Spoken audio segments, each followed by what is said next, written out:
The Cricket in Times Square by George Selden.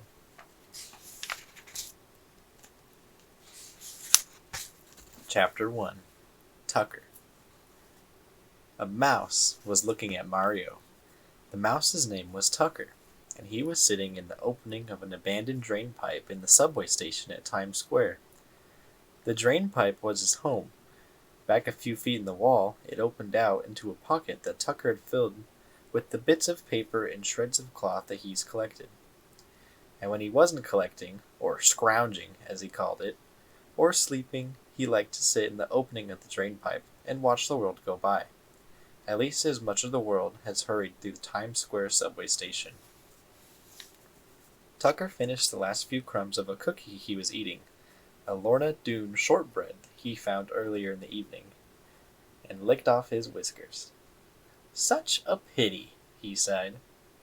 Every Saturday night for almost a year, he had watched Mario tending his father's newsstand. On weekdays, of course, the boy had to get to bed early. But over the weekends, Papa Bellini let him take his part in helping out with the family business. Far into the night, Mario waited. Papa hoped that by staying open as late as possible, his newsstand might get some of the business that otherwise would have gone to the larger stands. But there wasn't much business tonight. The poor kid might as well go home, murmured Tucker Mouse to himself. He looked around the station. The bustle of the day had long since subsided, and even the nighttime crowds returning from the theaters and movies had vanished. Now and then a person or two would come down one of the many stairs that led from the street and dart into the station. But at this hour everyone was in a hurry to get to bed. On the lower level the trains were running much less often, and there was a long stretch of silence. Then the mounting roar as a string of cars approached Times Square, and then a pause while it let old passengers and took on new ones. And finally the rush of sound as it disappeared back into the dark tunnel.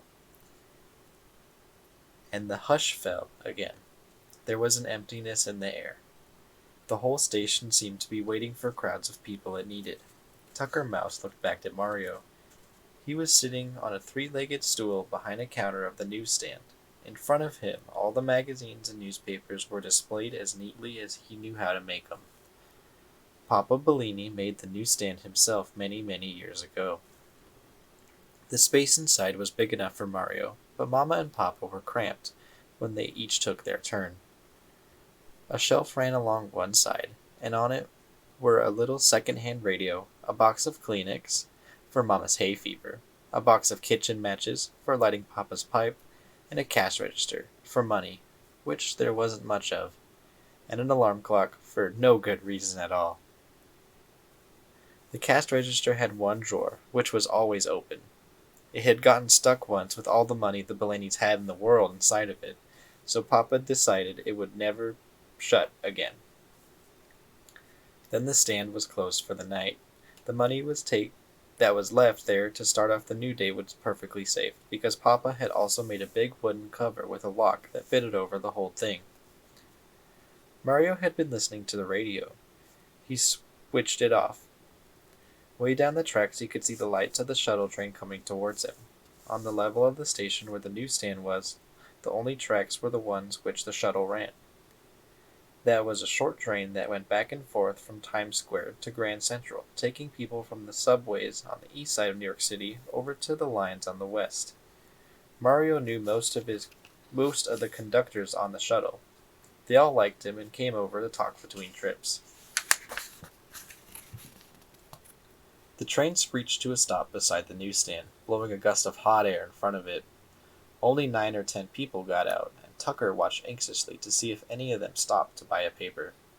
"All late papers," shouted Mario as they hurried by. "We got magazines." No one stopped. Hardly anyone even looked at him. Mario sank back on his stool. All evening long he had only sold 15 papers and 4 magazines. In the drain pipe, Tucker Mouse, who had been keeping count too, sighed and scratched his ear. Mario's friend Paul, a conductor on the shuttle, came over to the stand. "Any luck?" he asked. "No," said Mario. "Maybe on the next train." "There's going to be less and less until morning," said Paul. Mario rested his chin on the palm of his hand. I can't understand it, he said. It's Saturday night, too. Even the Sunday papers aren't going. Paul leaned up against the newsstand. You're up awfully late tonight, he said. Well, I can't sleep on Sundays, said Mario. Besides, school's out now. Mama and Papa are picking me up on the way home. They went to visit some friends. Saturday's the only chance they have. Over a loudspeaker came a voice saying, Next train for Grand Central, track 2. Night, Mario, Paul said. He started off toward the shuttle. Then he stopped, reached into his pocket, and flipped a $50 over to the counter. Mario caught the big coin. I'll take the Sunday Times, Paul said, and picked up the newspaper. Hey, wait, Mario called after him. It's only 25 cents. You've got a quarter coming. But Paul was already in the car, and the door slid closed. He smiled and waved through the window. With the lurch, the train moved off, and its lights glimmering away through the darkness. Tucker Mouse smiled too. He liked Paul. In fact, he liked anybody who was nice to Mario. But it was late now. Time to crawl back into his comfortable niche in the wall and go to sleep. Even a mouse who lives in the subway station in Times Square has to sleep sometimes. And Tucker had a big day planned for tomorrow, collecting things for his home and snapping up bits of food that fell from lunch counters all over the station. He was just about to turn into the drain pipe when he heard a very strange sound. Now Tucker Mouse had heard almost all the sounds that can be heard in New York City. He had heard the rumble of subway trains and the shriek their iron wheels make when they go around a corner.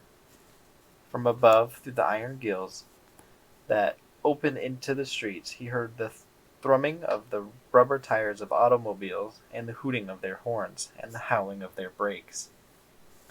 And he had heard the babble of voices when the station was full of human beings, and the barking of dogs that some of them had on leashes, birds, the pigeons of New York, and cats, and even the high purring of airplanes above the city, Tucker had heard. But in all his days and all his journeys through the greatest city in the world, Tucker had never heard a sound quite like this one. Chapter 2. Mario. Mario heard the sound too. He stood up and listened intently. The noise of the shuttle rattled off in silence. From the streets above came a quiet murmur of the late traffic. There was a noise of rustling nothingness in the station. Still, Mario listened, straining to catch the mysterious sound. And there it came again. It was like a quick stroke across the strings of a violin, or a harp that had been plucked suddenly. If a leaf in a green forest far from New York had fallen at midnight through the darkness into a thicket, it might have sounded just like that. Mario thought he knew what it was. The summer before he had gone to visit a friend who lived on Long Island. One afternoon, as the low sun reached long yellow fingers through the tall grass, he had stopped beside a meadow to listen to just such a noise. But there had been many of them, a whole chorus. Now there was only one. Faintly, it came again through the subway station. Mario slipped out of the newsstand and stood waiting. The next time he heard the sound, he went towards it. It seemed to come from one corner next to the stairs that led up to 42nd Street. Softly, Mario went towards the spot. For several minutes there was only the whispering silence. Whatever it was that was making the sound had heard him coming and was quiet. Suddenly, Mario waited. Then he heard it again, rising from a pile of waste papers and soot that had blown against the concrete wall. He went down very gently, began to lift off the papers. One by one he inspected them and laid them to one side. Down near the bottom, the papers became dirtier and dirtier. Mario reached the floor.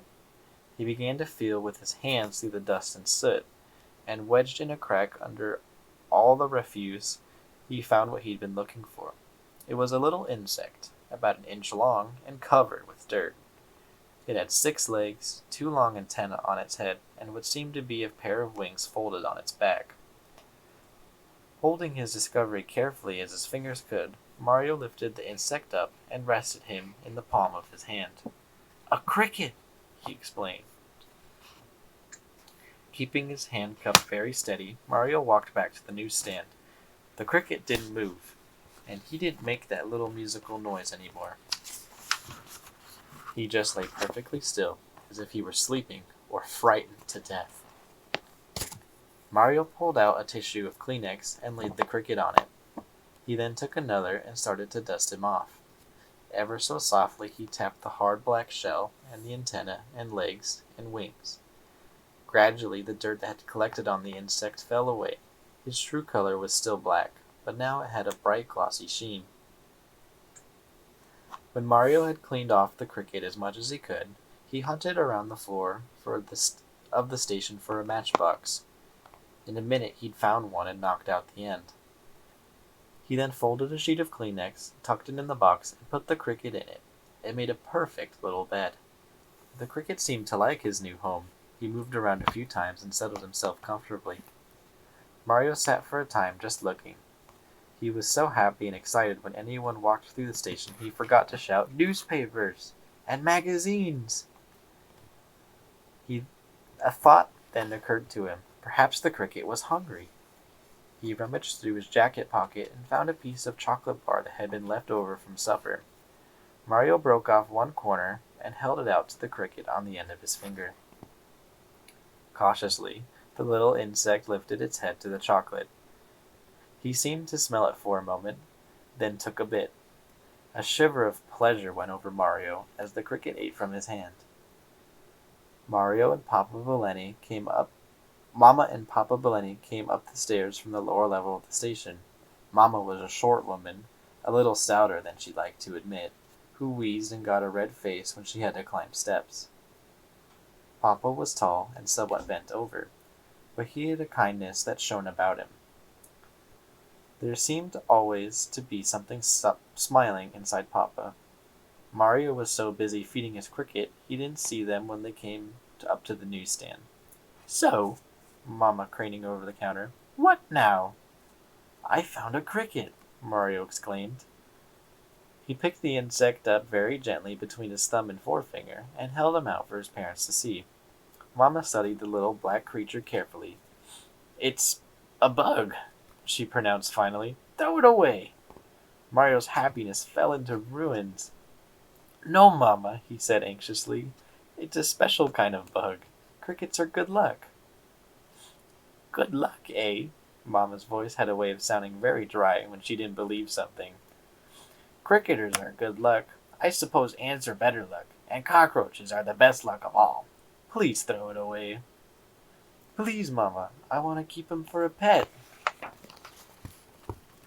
"No bugs are coming into my house," said Mama. "We've got enough already with the screens full of holes. He'll whistle to his friends, and they'll come from all over, and we'll have a house full of crickets." "No, we won't," Mario said in a low voice. "I'll fix the screens myself." But he knew it was no use arguing with Mama.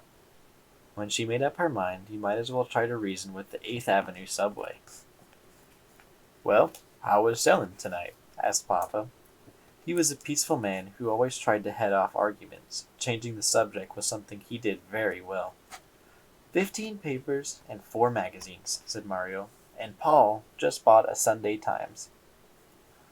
"No one took a Musical America or anything else nice?" Papa was very proud that his newsstand carried all of what he called the quality magazines. "No," answered Mario. "So you spend less time playing with cricketers, and you might sell more papers," said Mama. "Oh, now," Papa soothed her. "Mario couldn't help it if nobody buys." "You can tell the temperature with crickets too," said Mario. "You can count the number of chirps in a minute, divide by 4, and add 40. They're very intelligent." "Who needs a cricketer thermometer?" said Mama. "It's coming on summer, and it's New York. It's hot. And how do you know so much about crickets? Are you one?" "Jimmy Lebowski told me last summer," said Mario. "Then give it to the expert Jimmy Lebowski," she said. "Bugs carry germs. he doesn't come in the house. Mario looked down at his new friend in the palm of his hand. Just for once, he'd been really happy. The cricket seemed to know something was wrong, and jumped onto the shelf and crept into the matchbox. He could keep here in the newsstand, suggested Papa. Mario jumped at that idea. Yes, and then he wouldn't have to come home, and I could feed him here, and leave him here, and you'd never even have to see him, he told Mama. And when you took the stand, I'd bring him with me. Mama paused. Cricketer, she said scornfully. What do we want with a cricketer? What do we want with a newsstand? Said Papa. We got it. Let's keep it. There was something resigned, but nice, about Papa. You said I could have a dog, said Mario, but I never got him. And I never got a cat, or a bird, or anything. I want this cricket for my pet. Well, he's yours then, son, Papa said. When Papa spoke in a certain quiet tone, that was all there was to it. Even Mama didn't dare disagree. She took a deep breath. Oh well, she sighed, and Mario knew it would be all right. Mama's saying oh well was her way of giving in. But only on trial he stays. At the first sign of cricketer friends, or if we come down with peculiar diseases, he goes. Yes, Mama, anything you say, said Mario. Come on, Mario, Papa said. Help me close on up.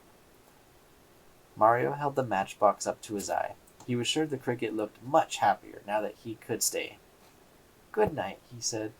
I'll be back in the morning. Talking to it yet, said Mama. I've got a cricketer for a son. Papa took one side of the cover to the newsstand, Mario the other, and they fitted it on. Papa locked it down, and they were going downstairs to the trains. Mario looked back over his shoulder. He could almost feel the cricket, snugged away in his matchbox bed in the darkness. Chapter 3. Chester. Tucker Mouse had been watching the Belennies and listening to what they said. Next to scrounging, eavesdropping on humans was what he enjoyed most. That was one of the reasons why he lived in the Times Square subway station. As soon as the family disappeared, he darted out across the floor and scooted up to the newsstand. At one side, the boards had separated, and there was wide enough space for him to jump through. He'd been in a few times before, just exploring. For a moment, he stood under the three-legged stool, letting his eyes get used to the darkness. Then he jumped up on it. Psst! He whispered. Hey, you up there! Are you awake? There was no answer. Psst! Psst! Hey! Tucker whispered again, louder this time. From the shelf above came a scuffling, like little feet feeling their way to the edge. Who is that going? Psst! Said a voice.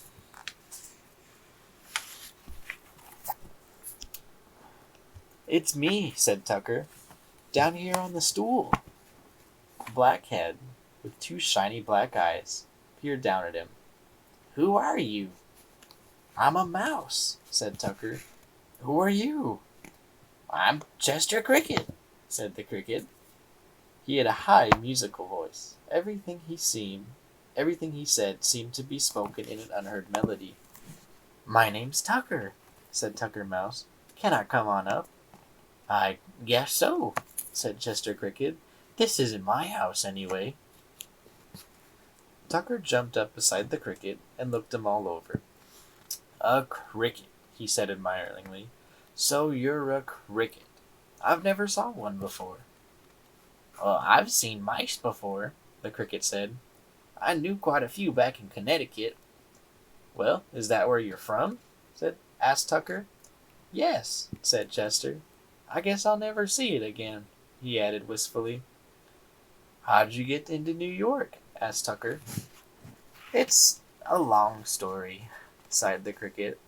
Well, tell me, said Tucker. Settling back on his haunches, he loved to hear stories. It was almost as much fun as eavesdropping, if the story was true. Well, it must have been 3 days ago, Chester Cricket began. I was sitting on top of my stump, just enjoying the weather and thinking how nice it was that summer had started. I lived inside an old tree stump next to a willow tree, and I often go up to the roof to look around. And I'd been practicing jumping that day too. On the other side of the stump from the willow tree there's a brook that runs past, and I'd been jumping back and forth across it to get my legs in condition for the summer. I do a lot of jumping, you know. Me too, said Tucker Mouse, especially around the rush hour. And I had just finished jumping when I smelled something, Chester went on. Liverwurst, which I love.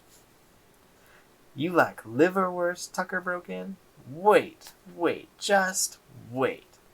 In one leap, he sprang down all the way from the shelf to the floor and dashed into his drain pipe. Chester shook his head as he watched him go. He thought Tucker was a very excitable person, even for a mouse.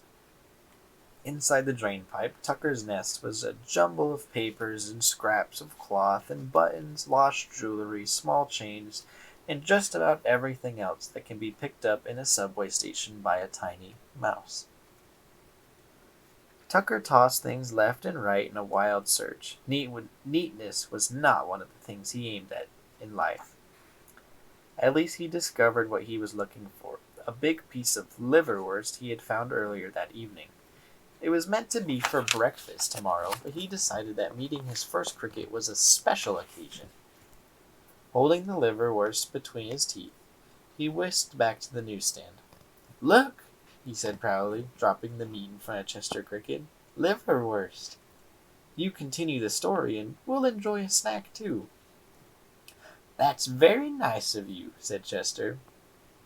He was touched that a mouse who had only known him for a few minutes would share his food with him. I had a little chocolate before, but besides that, nothing for 3 days. Eat, go on and eat, said Tucker. He bit the liverwurst into 2 pieces and gave Chester the bigger one. So, you smelled the liverwurst, and then what happened? I hopped on down from the stump and went off towards the smell, said Chester. A very logical idea, said Tucker Mouse, munching with his cheeks very full. Exactly what I would have done. It was coming from a picnic basket, said Chester. A couple of tuffets away from my stump in the meadow begins, and there was a whole bunch of people having a picnic. They had hard-boiled eggs and cold roast chicken and roast beef and a whole lot of other things besides the liverwurst sandwiches, which is what I smelled.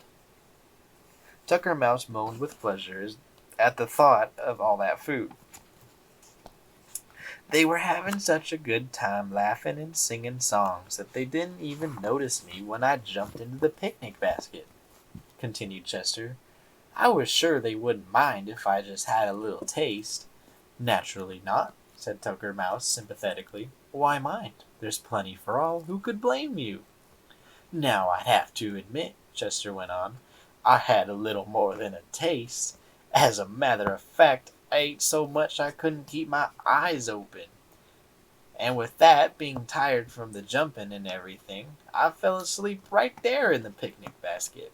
And the first thing I knew, somebody had put a bag on top of me that had the last of the roast beef sandwiches in it. I couldn't move. Imagine, exclaimed Tucker, trapped under roast beef sandwiches? Well, there are worse fates.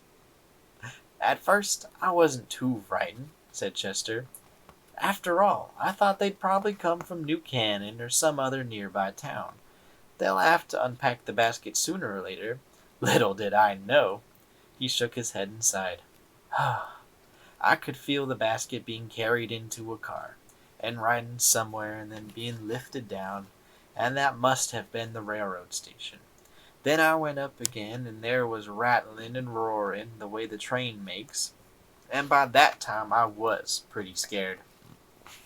I knew every minute was taking me further away from my stump, and there wasn't anything I could do. But I was getting awfully cramped, too, under those roast beef sandwiches. Well, did you try to eat your way out? Asked Tucker. I didn't have any room, said Chester. But every now and then the train would give a lurch and I managed to free myself a little. We traveled on, and then the train stopped. I didn't have any idea where we could be, but as soon as the basket was carried off, I could tell from the noise that it must be New York. You never were here before? Chester asked. Goodness, no, said Chester. But I've heard about it. There was a swallow I used to know who told about flying over New York every spring and fall on her way to the north and back. And what would I be doing here? He shifted uneasily from a set of legs to another. I'm a country cricket. Don't worry, said Tucker Mouse. I'll feed you liverwurst. You'll be all right. Go on with the story. It's almost over, said Chester. The people got off the train and walked a ways and got on another, even noisier than the first. Well, that one must have been the subway, chimed in Tucker. I guess so, Chester Cricket said. You can imagine how scared I was. I didn't know where I was going. For all I knew, they could have been heading for Texas, although I don't guess many people from Texas come all the way to Connecticut for a picnic. It could happen, said Tucker, nodding his head. Anyway, I worked furiously to get loose. And finally, I made it. When they got off the second train, I took a flying leap and landed in a pile of dirt over in the corner of this place where we are. Such an introduction to New York, said Tucker. To land in a pile of dirt in the Times Square subway station. Tisk, tisk, tisk. And here I am, Chester concluded forlornly. I've been laying over there for 3 days, not knowing what to do. And at last I get so nervous I began to chirp. That was the sound, interrupted Tucker Mouse. I heard it, but I didn't know what it was. Yes, that was me, said Chester. Usually I don't chirp until later on in the summer, but my goodness, I had to do something. The cricket had been sitting next to the edge of the shelf. For some reason, perhaps it was a faint noise like padded feet tiptoeing across the floor, he happened to look down. A shadowy form that had been crouching silently below in the darkness made a spring and landed right next to Chester and Tucker. Watch out! Chester shouted. A cat! He dove headfirst into the matchbox. Chapter 4. Harry the Cat. Chester buried his head in the Kleenex. He didn't want to see his new friend Tucker Mouse get killed. Back in Connecticut, he had sometimes watched the one-sided fights of cats and mice in the meadow, and unless the mice were near the holes, the fight always ended in the same way. But this cat had been upon them too quickly. Tucker couldn't have escaped. There wasn't a sound. Chester lifted his head and very cautiously looked behind him. The cat, a huge tiger cat with a gray, green, and black stripes along his body, was sitting on his hind legs, switching his tail around his forepaws, and directly between those forepaws, in the very jaws of his enemy, sat Tucker Mouse. He was watching Chester curiously. The cricket began to make frantic signs that the mouse should look up and see what was looming over him. Very casually, Tucker raised his head. The cat looked straight down on him. "Oh, him?" said Tucker, chucking the cat under the chin with his right foot paw. "He's my best friend. Come out of the matchbox."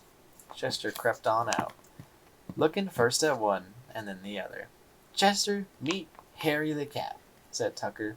"Harry, this is Chester. He's a cricket." "I'm very pleased to make your acquaintance," said Harry in a silky voice.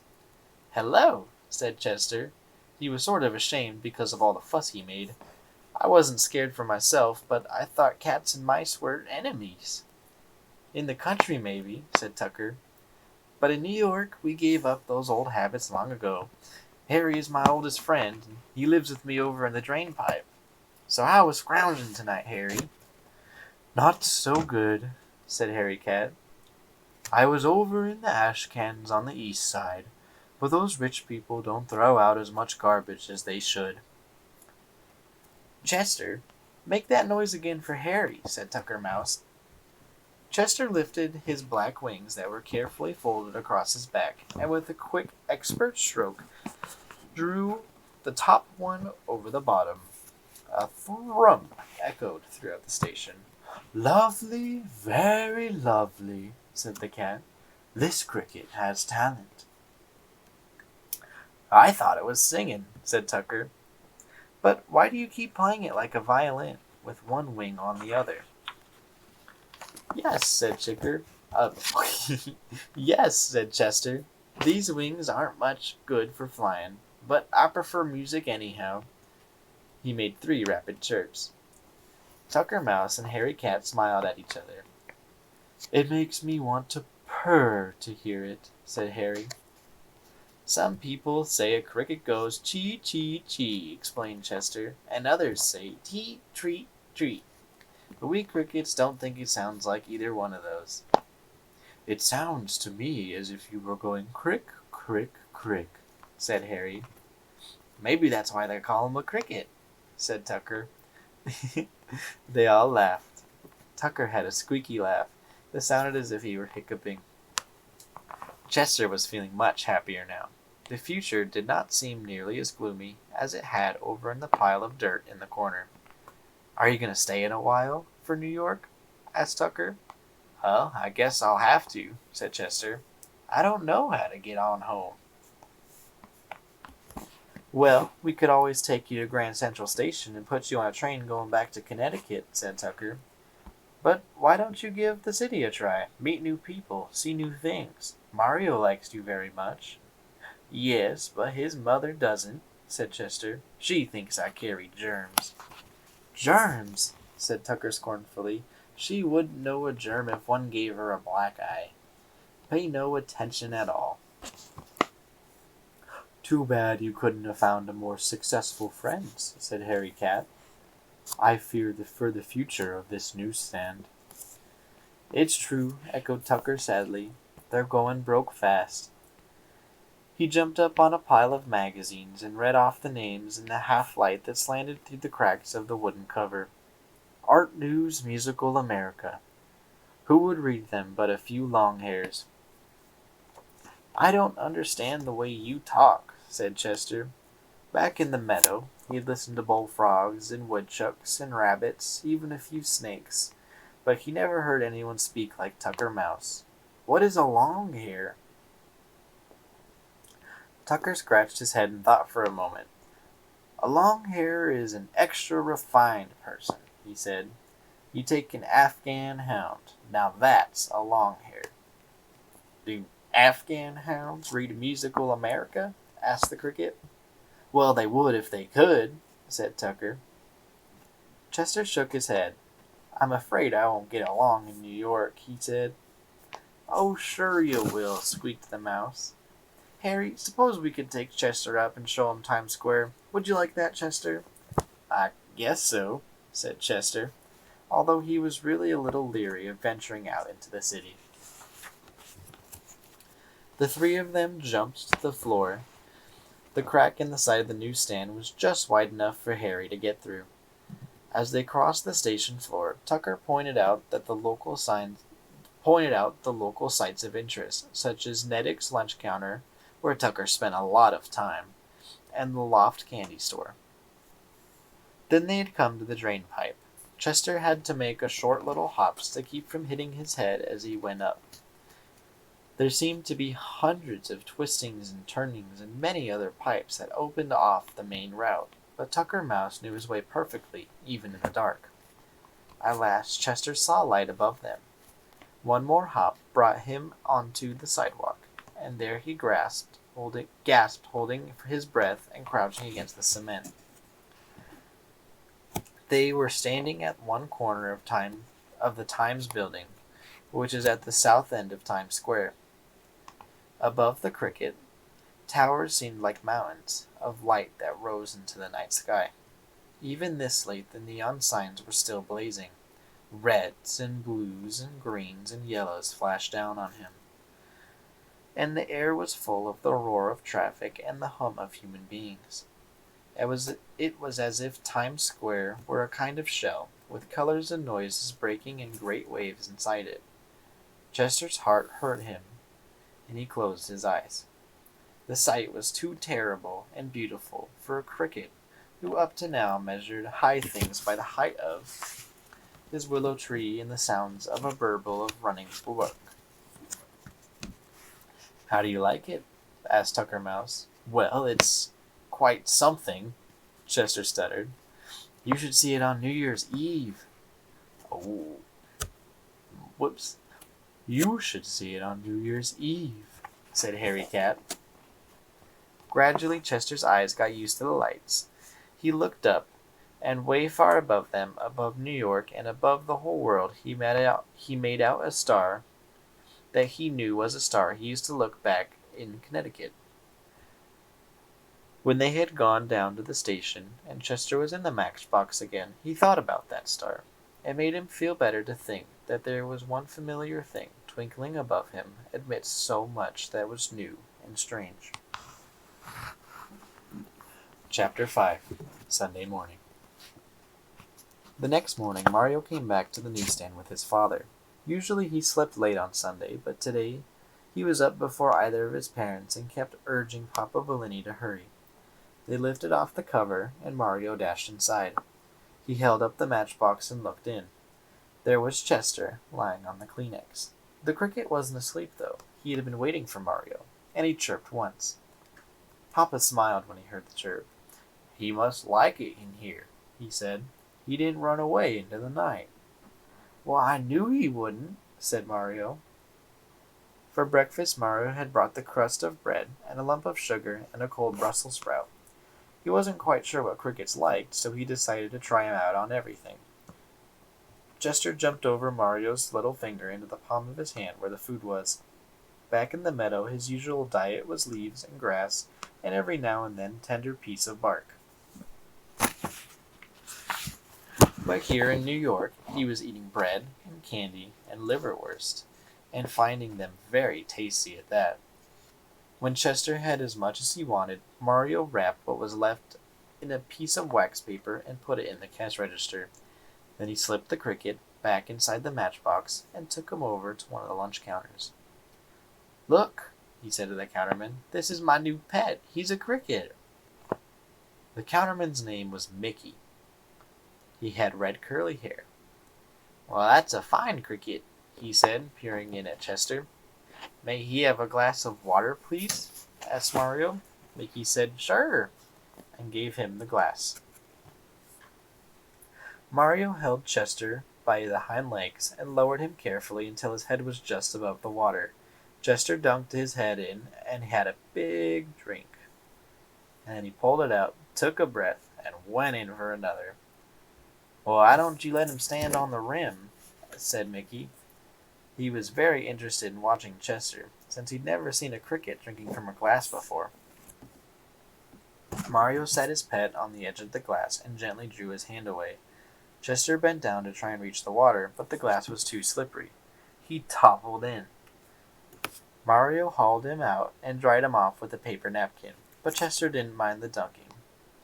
He had fallen in the brook a couple times back in Connecticut, and he knew it would take him a while to get used to city life, like drinking out of glasses. "How would a cricket like a soda?" asked Mickey. "Very much, I think," said Mario. "Well, what do you think for the flavor?" Mickey asked. Mario thought a minute.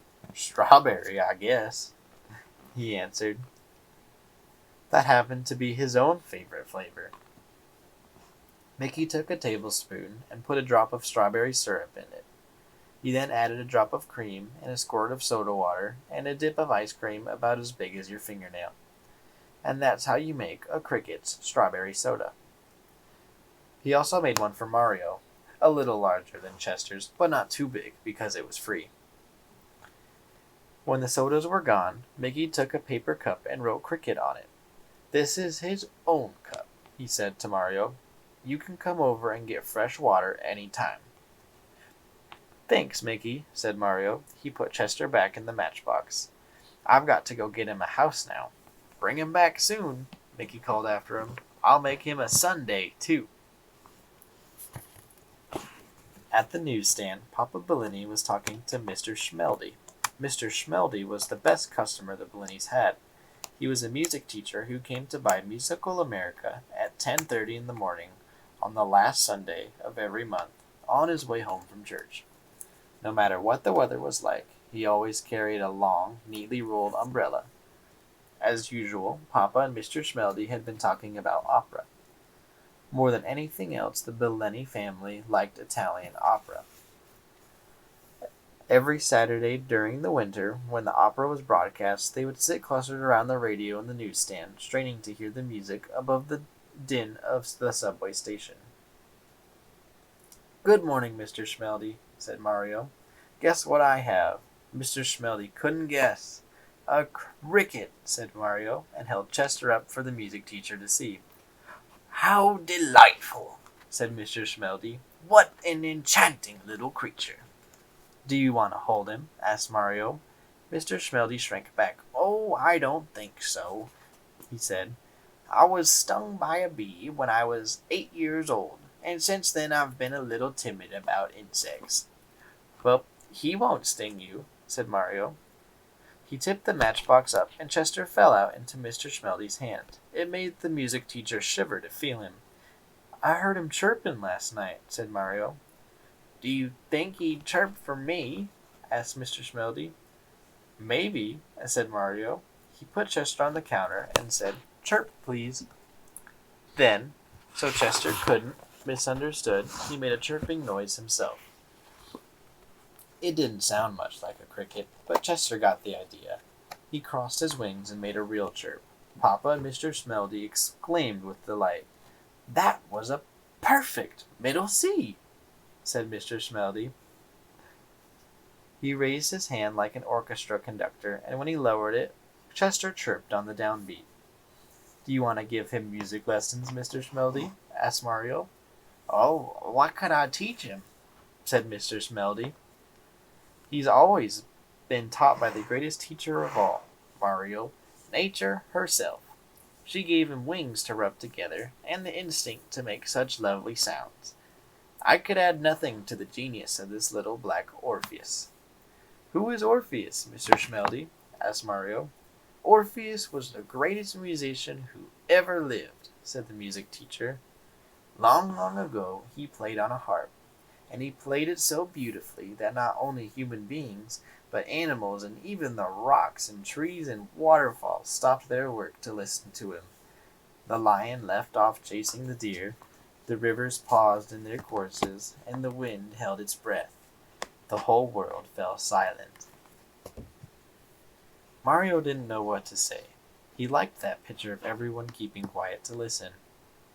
"That must have been awfully good playing," he said finally. Mr. Schmeldy smiled. "It was," he said. "Perhaps some day your cricket will play as well. I prophesy great things for a creature of such ability, Mario." "You hear?" said Papa Bellini. "He could be famous, maybe." Mario heard all right, and he remembered what Mr. Schmeldy had said later on that summer. But right now he had other things on his mind. "Papa, can I go to Chinatown and get my cricket a house?" he asked. "A house? What kind of house?" said his father. "Jimmy Lebowski said that the Chinese like crickets very much, and they build special cages for them." "It's Sunday," Papa said. "There won't be any stores open." "Well, maybe there'll be one or two open," said Mario. "It's Chinatown, and besides, I could see where to go later on." "Well, all right, Mario," Papa Bellini began. But Mario wasn't waiting for any buts. He scooped Chester into the matchbox and shouted, "Goodbye, Mr. Schmeldy," over his shoulder and headed down the stairway, leading into the downtown subway trains. Papa and Mr. Schmeldy watched him go. Then Papa turned to the music teacher with a happy, hopeless expression on his face, shrugging his shoulders, and the two of them began talking about opera once again. Chapter 6. Sci Fong. Mario took the IRT local subway downtown. He held the matchbox up at the level of his chest so the cricket could see out. This was the first time Chester had been able to watch where he was going on the subway. The last time he'd been buried under a bunch of roast beef sandwiches. He hung out the box, gazing up and down the car. Chester was a very curious cricket, and as long as he was here in New York, he meant to see as much of it as he could. He was staring at an old lady wearing a straw hat, wondering if the flowers on it were real, and if they were what they would taste like. When the train lurched to a halt, like most people who first ride the subway, Chester wasn't used to the abrupt stops. He toppled out of the matchbox into Mario's lap. The boy picked him up again.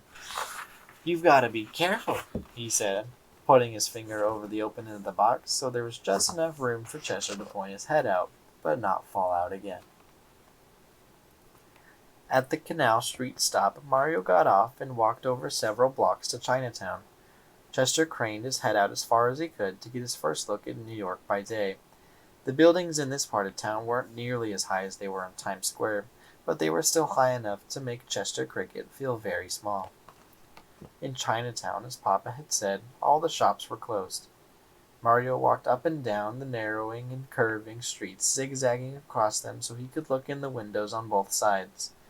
In some, he saw the cardboard shells that open into beautiful paper flowers if you put them in a glass of water, and in others, the glass wind harps that tinkle when they're hung in the window where a breeze couldn't reach them.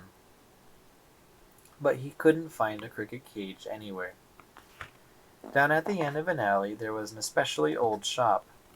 The paint was peeling off the doors, and the windows were crammed with years and years of collection of knickknacks. And a sign hanging out in front said, "Sai Feng, Chinese Novelties." And printed underneath in smaller letters was also hand laundry. Sitting cross-legged on the doorstep was an old Chinese man. He was wearing a silk vest over a shirt with dragons embroidered on it in a red thread. He was smoking a long white clay pipe. Mario stopped and looked in the shop window. The old Chinese man didn't turn his head, but he looked slyly at the boy out of the corner of his eyes. Slowly he drew the pipe out of his mouth and blew a puff of smoke into the air. "Are you Mr. Fong?" asked Mario. The man smoothly twisted his head as if it were on a pivot and looked at Mario and said, "I am Sai Fong." He answered. His voice sounded high and dry as a cricket's chirping.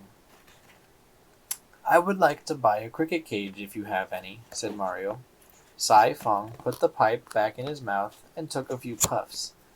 His eyes became even narrower than they had been before. "You have a cricket?" he asked finally in a soft voice that Mario could hardly hear it. "Yes," said Mario. "Here he is." He opened the matchbox. Chester and Sai Fong looked at each other. "Oh, this cricket is very healthy," said Sai Fong, and a remarkable change came over him. He suddenly became very lively, almost dancing a jig on the sidewalk. "You got a cricket! Hee hee hee hee! You've got a cricket! Hee hee hee hee!" He was laughing delightedly. Mario was startled by Sai Fong's quick change. "I want to get him a house," he said. "Come in my shop, please," said Sai Fong. He opened the door, and they both went in. Mario had never seen such a cluttered room. It was a jumble of Chinese odds and ends. Everything from silk kimonos to chopsticks to packages of hand laundry which littered the shelves and chairs. There was a faint sweet smell of incense in the air. Sai Fong brushed a pile of Chinese newspapers to the floor. "Please have a seat," he said, motioning Mario to sit on the chair he had just cleared. "I'll be back very soon." He disappeared through the door at the back of the shop. Mario sat very quietly. He was afraid that if he moved, he'd be buried under an avalanche of Chinese novelties and souvenirs. In a glass case right in front of him were a row of Chinese goddesses carved in ivory. They all had the strangest smile on their lips, as if they knew something nobody else did. And they seemed to be staring straight at Mario. He tried to look at them, but he couldn't keep it up and had to look away.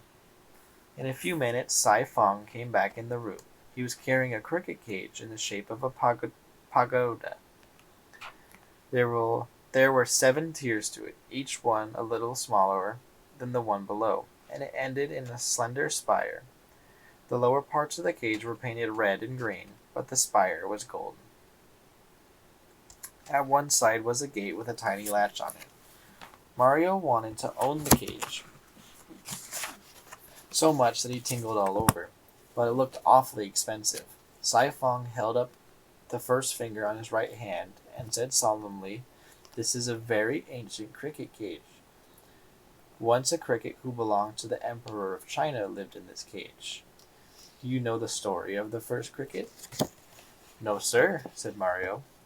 "Very good," said Saifong. "I can tell you."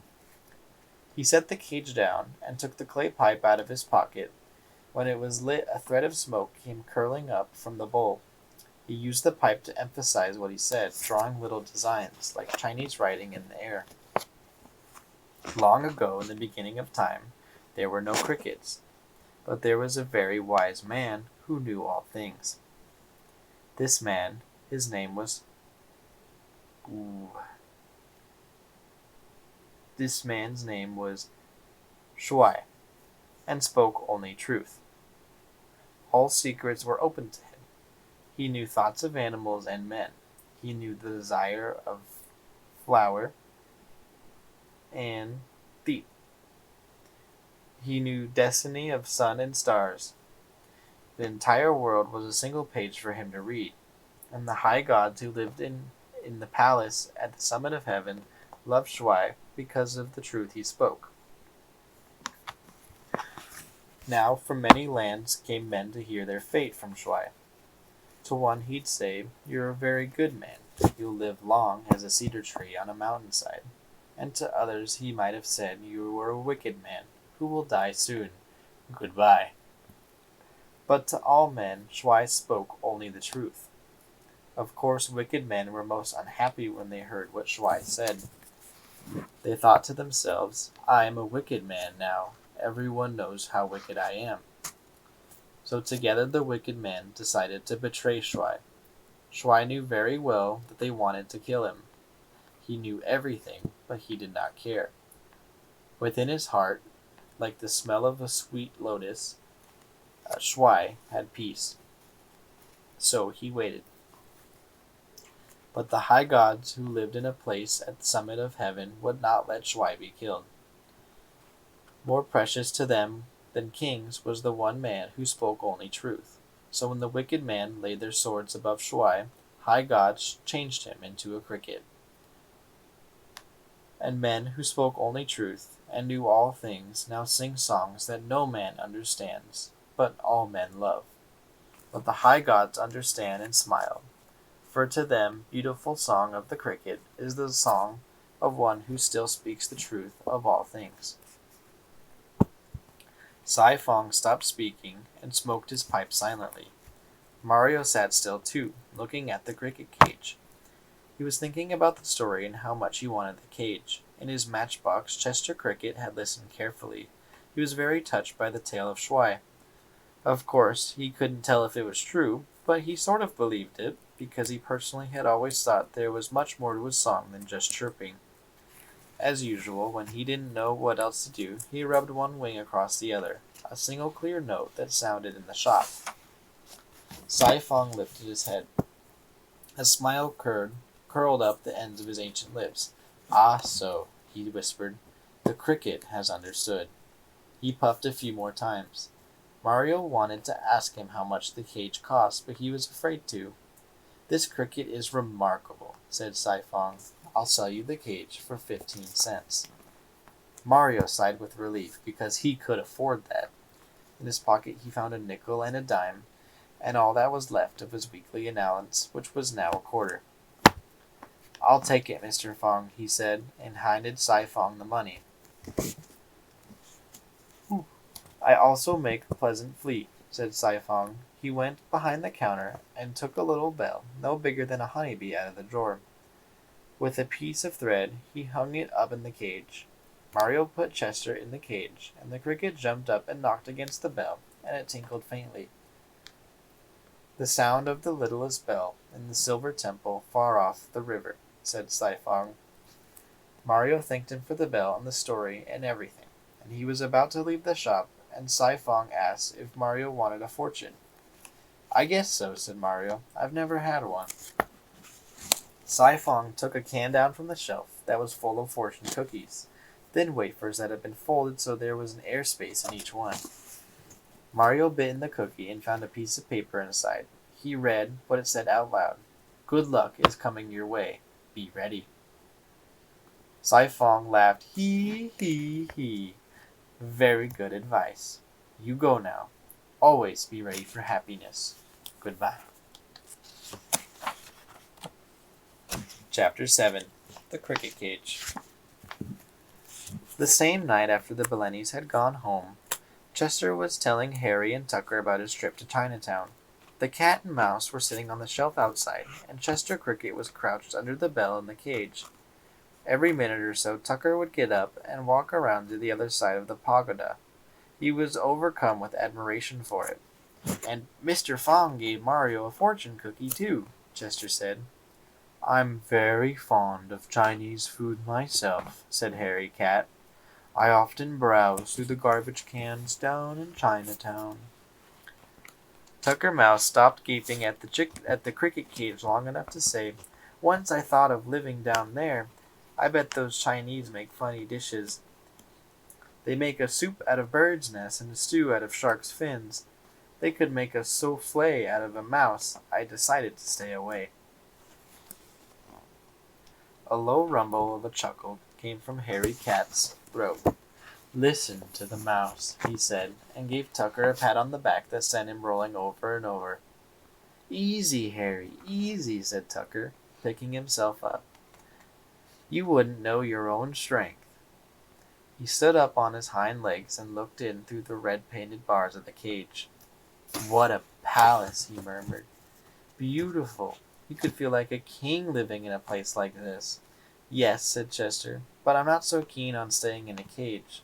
I'm more used to the tree stumps and the holes in the ground.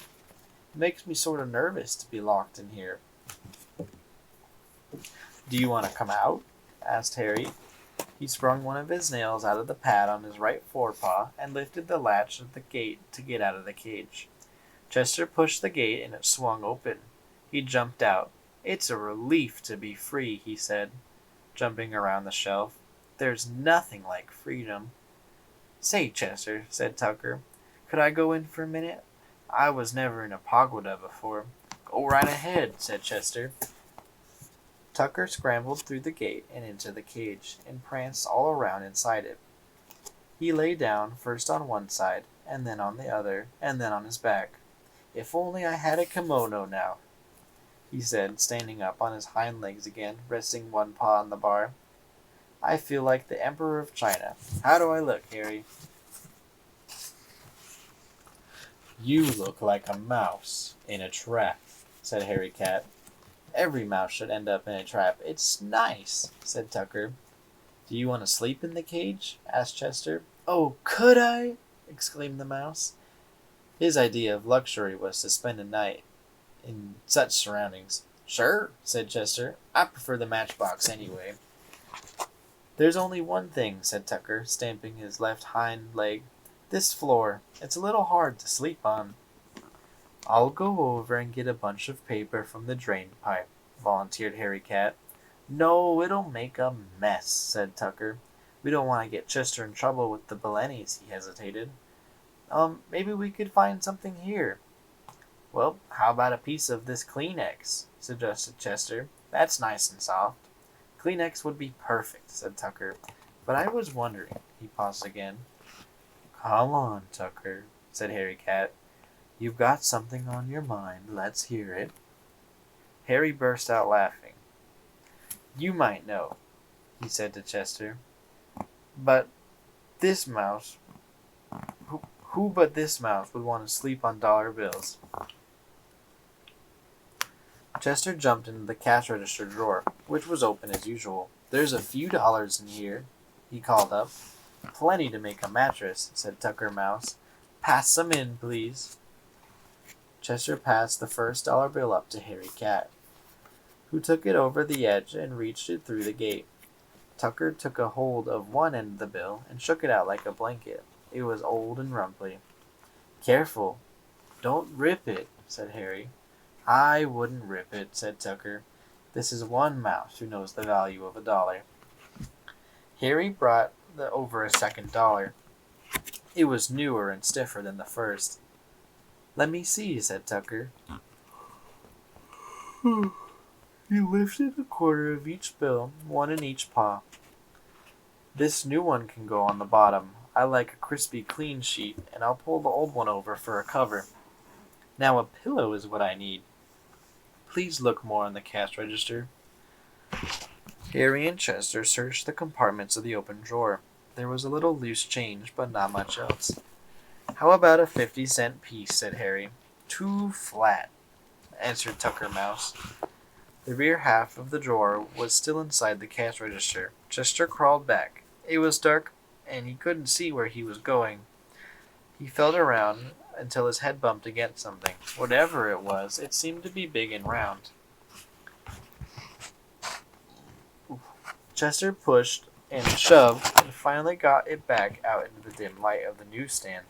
It was one of Mama Belleni's earrings shaped like a seashell with sparkling little stones all over it. "Would an earring do?" he shouted to Tucker. "Well, I don't know," Tucker said. "It looks as if it was covered with diamonds," said Harry Cat. "Perfect," said Tucker. "Send it along." Harry lifted the earring into the cage. Tucker examined it carefully like a jeweler. "I think these are fake diamonds," he said at last. "Yes, but still very pretty," said Chester, who had jumped up beside them. "I guess it'll do," said Tucker. He lay down on his side on the new dollar bill and rested his head against the earring and pulled the old dollar bill over him. Chester and Harry heard him draw a deep breath of contentment. "I'm sleeping on money inside a palace," he said. "It's a dream come true." Harry Cat purled his chuckle. "Good night, Chester," he said. "I'm going back to the drain pipe where I can stretch out." He jumped to the floor. "Good night, Harry," Chester called. Soft and silent as a shadow, Harry slipped out of the opening of the side of the newsstand and glided over to the drain pipe. Chester hopped into his matchbox. He had gotten to like the feeling of Kleenex. It was almost the spongy wood of his old tree stump, and felt much more like home than the cricket cage. Now they had had their own place to sleep. "Good night, Tucker," Chester said. "Night, Chester," Tucker answered. Chester Cricket burrowed down deeper into the Kleenex. He was beginning to enjoy life in New York. Just before he fell asleep, he heard Tucker Mouse happily sighing in his cage.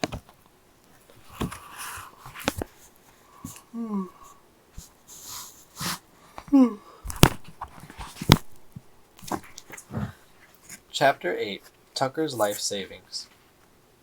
Chester Cricket was having a dream. In his dream, he was sitting on top of his stump back in Connecticut, eating a leaf from a willow tree. He would bite off a piece of leaf, chew it up, and swallow it, but for some reason it didn't taste as good as usual.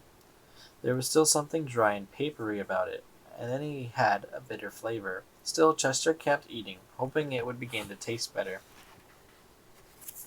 A storm came up in his dream, and the wind blew clouds of dust across the meadow. They swirled around his stump, and Chester began to sneeze because the dust got in his nose. He still held on to the leaf, and then he sneezed such a big sneeze it woke him up. Chester looked around him. He began walking in his sleep, and he was sitting on the edge of the cash register. The storm had been a gust of air that blew into the newsstand when the shuttle picked up to the station. He was still choking from the dirt that flew around him. Chester looked at his two front legs, half expecting to find a willow leaf, but it was no leaf he was holding. It was a $2 bill, and he had already eaten half of it. He dropped the bill and leaped over to the cricket cage where Tucker Mouse was sleeping peacefully. Chester shook the silver bell furiously, and it rang like a fire alarm. Tucker jumped out from under his blanket of dollar bills and ran around his cage shouting, "Help! Fire! Murder! Police!" Then he realized where he was and sat down panting. "What's the matter with you, Chester?" he said. "I could have died from fright." "I just ate half of a $2 bill," said Chester. Tucker stared at him with disbelief. "You did... You did what?" he asked. "Yes," said Chester. "Look." He fetched the ruined $2 bill from the cash register. "I dreamed it was a leaf and I ate it." Oh, said Tucker Mouse. "Not a $1 bill. Not even a $1 bill and 50-cent piece. $2 you had to eat. And from the Bellinis, too. People who hardly make $2 in 2 days." "What am I going to do?" said Chester. "Well, pack your bags and head to California," said Tucker. Chester shook his head. "I can't," he said. "They've been so good to me. I can't just run away."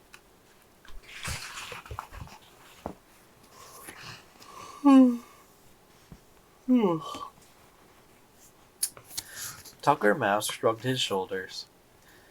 "Then stay and take the rap," he said. He crept out of the cage and examined the remains of the money. "There's still half of it left. Maybe we could put Scotch tape along the edge and pass it off as a $1 bill." "No one would believe that," Chester said. He sat down, still forlornly holding the bill. Oh dear, things were going along so nicely. Tucker Mouse put his bedclothes back in the cash register and came to sit beside Chester. "Buck up," he said. "We could still figure something out, maybe." They both concentrated for a minute. Then Tucker clapped his paws and squeaked, "I got it! Eat the rest of it, and they'll never know what happened." "They'd accuse each other of losing it," said Chester. "I don't want to make them feel anything bad between them." "Oh, you're so honorable," said Tucker. "It's disgusting." "Besides, it tastes bad," added Chester. "How about this?" Tucker had a new idea. "We frame the janitor who cleans the station. I'll take the evidence over and plant it in his water closet. He whopped me with a mop last week, and it would be good to see him go to jail for a few days." No, said Chester. "We can't get somebody else in trouble." "Then a stranger," said Tucker. "We tip over the Kleenex, break the glass in the alarm clock, and throw all the small change on the floor. They'll think a thief came in the night, and you can even put a bandage on and make out like a hero. I could see it all." "No," Chester interrupted him. "The damage we do cost even more than the $2. Tucker had one more idea. He was going to volunteer to go over and swipe $2 from the lunch counter. But before he could suggest that, the top of the stand was suddenly lifted off. They had forgotten what time it was. Mama Bellini, who was on duty in the morning, stood towering, frowning down on them. Tucker let out a squeak of fear and jumped onto the floor. "Catch the mouse!" shouted Mama. She picked up a Fortune magazine, which was very big and heavy, and heaved it after Tucker. It hit him on the left hind leg just as he vanished into the drain pipe. Chester Cricket sat frozen to the spot. He was caught red-handed, holding the chewed-up $2 in his front legs. Muttering with rage, Mama Bellini picked him up by his antenna and tossed him in the cricket cage and locked the gate behind him. When she put the newsstand in order, she pulled out her knitting and began to work furiously. She was so angry, she kept dropping stitches, and that made her angrier still. Chester crouched in the far corner of the cage. Things had been going so well between Mama and him, but that was all ruined now. He half expected that she would pick him up, cage and all, and throw him onto the shuttle tracks. At 8:30, Mario and Papa arrived. Mario would go to Coney Island for a swim today, but before he could even say good morning, Mama Bellini stretched out her hand and pointed sternly at Chester. There he was, with the evidence beside him. A three-cornered conversation began. Mama denounced Chester as a money-eater and said further that she suspects him of inviting mice and other unsavory characters into the newsstand at night. Papa said he didn't think Chester had eaten the $2 on purpose, and what difference did it make if a mouse or two came in? Mama said he had to go. Papa said he could stay, but he'd have to be kept in the cage. And Mario knew that Chester, like all people who are used to freedom, would rather die than live his life behind bars. Finally, it was decided that since the cricket was Mario's pet, the boy would have to replace the money, and when he had, Chester could come out again. Until then, the cage. By working part-time delivering groceries when he wasn't taking care of the newsstand, Mario thought he could earn enough in a couple of weeks to get Chester out of jail. Of course, that would mean no swimming at Coney Island, and no movies, and no nothing. But it was worth it. He fed the cricket his breakfast, leftover asparagus tips, and a piece of cabbage leaf. Chester had practically no appetite after what happened. Then when the cricket was finished, Mario said goodbye and told him not to worry, and he went off to the grocery store to see about his job. That night, after Papa had shut up the newsstand, Chester was hanging through the gilded bars of his cage. Earlier in the evening, Mario had come back to feed him his supper, but then he had to leave right away to get a few more hours of work. Most of the day, Chester had spent inventing hopping games to try and keep himself entertained, but they didn't seem to work, really. He was bored and lonely, and the funny thing was that although he had been sleepy and kept wishing it were night, now that it wasn't, he couldn't fall back asleep. Chester heard the soft padding of feet beneath him. Harry Cat sprung up and landed on the shelf. In a moment, Tucker Mouse followed him from the stool, groaning with pain. He was still limping in his left hind leg where the Fortune magazine had hit him. "How long is the sentence?" asked Harry. Oh.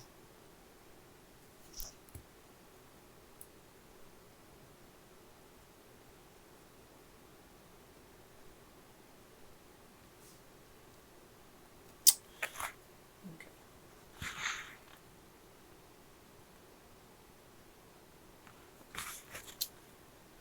"Until Mario can pay back the money," sighed Chester.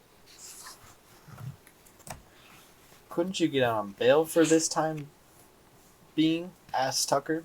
"No," said Chester, "and anyway, nobody has any bail. I'm surprised they let me off that easy." Harry Cat folded his front paws over each other and rested his head on them. "Let me get this straight," he said. "Does Mario have to work for the money as punishment, or does he just have to get it somewhere?" "He just has to get it," said Chester. "Why should he be punished? I'm the one who ate the money." Harry looked at Tucker, a long look as if he expected the mouse to say something. Tucker began to fidget. "Say, Chester, you want to escape?" he asked. "We can open the cage and you can come live in the drain pipe." "No," said Chester. "It wouldn't be fair to Mario. I'll just have to serve out the time." Harry looked at Tucker again and began tapping one of his paws. "Well," he said finally. Tucker moaned and massaged his sore spot. "Oh, my poor leg. That Mama Bellini can sure heave a magazine. Feel the bump, Harry," he offered. "I felt it already," said Harry. "Now enough of the stalling. You have money." "Tucker has money?" said Chester Cricket. Tucker looked nervously from one to the other. "I have my life savings," he said in a pathetic voice. "He's the richest mouse in New York," said Harry. "Old Moneybags Mouse knows he is." "Now wait a minute, Harry," said Tucker. "Let's not make too much from a few nickels and dimes." "How'd you get the money?" asked Chester. Tucker Mouse cleared his throat and began wringing his 2 feet. When he spoke, his voice was all choked up with emotion.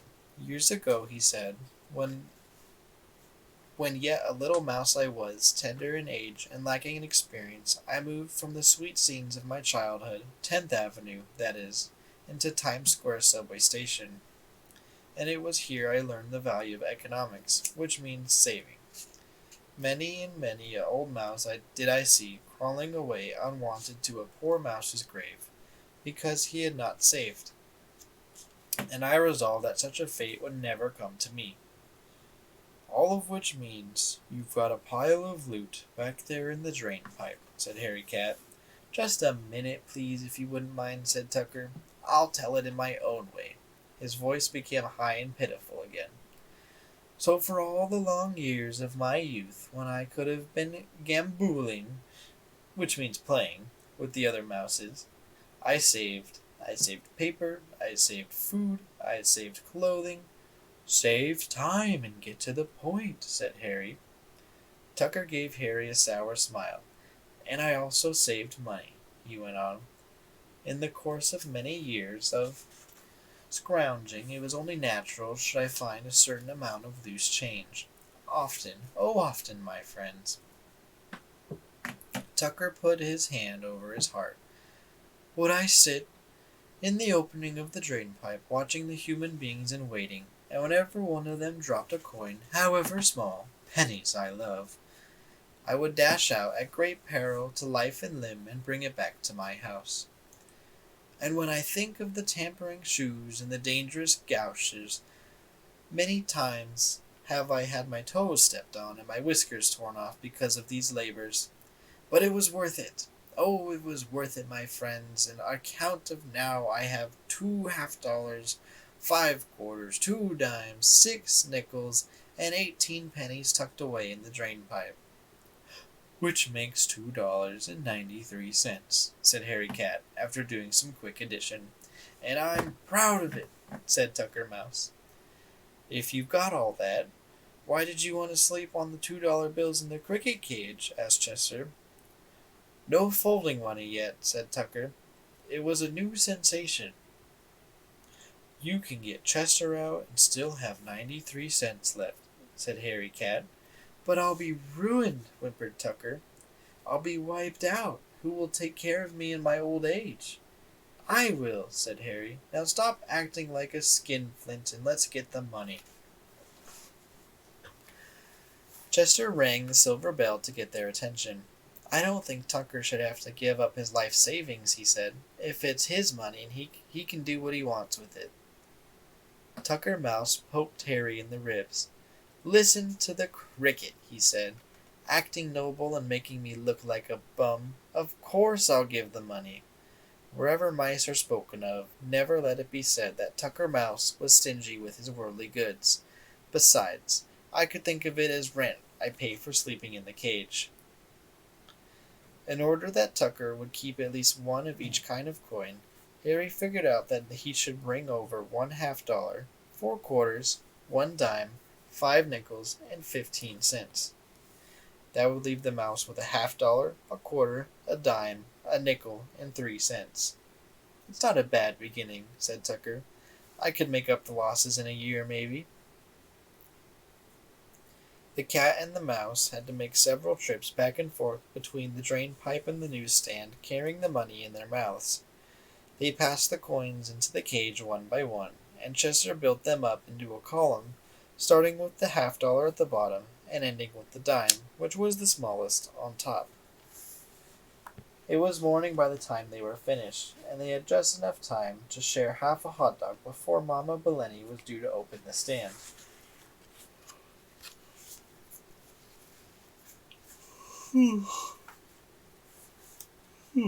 Mario came with her. He wanted to feed Chester early and then work all morning until he took over the newsstand at noon. When they lifted off the cover, Mama almost dropped her end. There was Chester, sitting on top of the column of change, chirping merrily. Mama's first suspicion was that the cricket sneaked out and smuggled all the money from the cash register in the cage. But when she looked in the drawer, all the money from the night was still there. Mario had the idea that Papa might have left it as a surprise. Mama shook her head. She certainly would have known of $2 to leave anybody. They asked Paul, the conductor, if he'd seen anyone and then around the newsstand. He said no. The only things he noticed was that the big cat, who sometimes prowled through the station, had seemed to be busier than usual last night. And of course they knew that he couldn't have anything to do with replacing the money. But whoever left it, Mama Bellini was good to her word. Chester was allowed out of the cage, and no further questions were asked. Although she wouldn't have admitted it for the world, Mama felt the same way about money that Tucker Mouse did. When you had it, and you didn't bother too much about where it came from.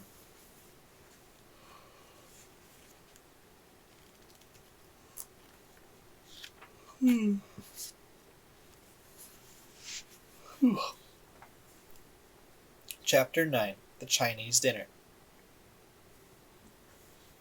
Mario decided that there must be something wrong with Chester's diet if he was eating $2 bills. He had been feeding him all the things he liked himself, but now it occurred to him that it was good for a boy might not have been good for a cricket. So he made up his mind to take the matter to an expert. Late one afternoon, when he got off duty at the newsstand, Mario cleaned up the cricket cage, gave Chester a dusting off with a Kleenex, and took him to Chinatown to see Sai Fong. It was almost 7 o'clock when he got there, and the shop was closed. He peered through the window and could make out a crack of light under the door in the inner room. He heard the choppy murmur of two voices talking together in Chinese. Mario rapped on the glass, and the voices stopped talking. He rapped again, louder. The inside door opened, and Sai Fong came into the shop, squinting through the half-light. When he saw Mario, his chin dropped, and he said, "Ah, the little cricket boy." He opened the door. "Hello, Mr. Fong," said Mario. "I don't want to bother you, but I have a problem with my cricket." "Please come in," said Sai Fong, closing the door behind them. "Very old friend here. He knows everything about crickets." He led Mario into the next room, which was the kitchen. On a black cast-iron stove there were half a dozen pots steaming and singing. The table was laid with beautifully painted china plates, and on them were pictures of Chinese ladies and gentlemen dressed in colored gowns and robes, walking on little bridges over a calm blue lake. Besides the places that had been set were two pairs of chopsticks, each one in its own paper wrapper.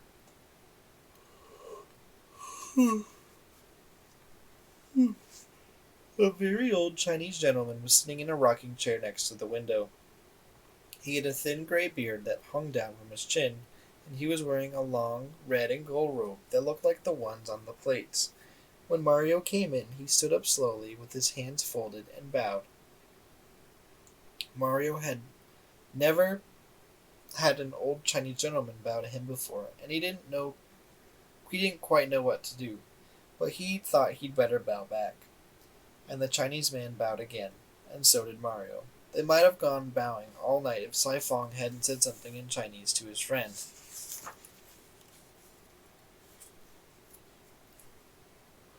He said, This is the boy with the cricket." Mario and Chester stole a glance at each other, but neither of them understood Chinese. The old man, however, became very excited. He peered down through the bars of the cricket cage and exclaimed with delight.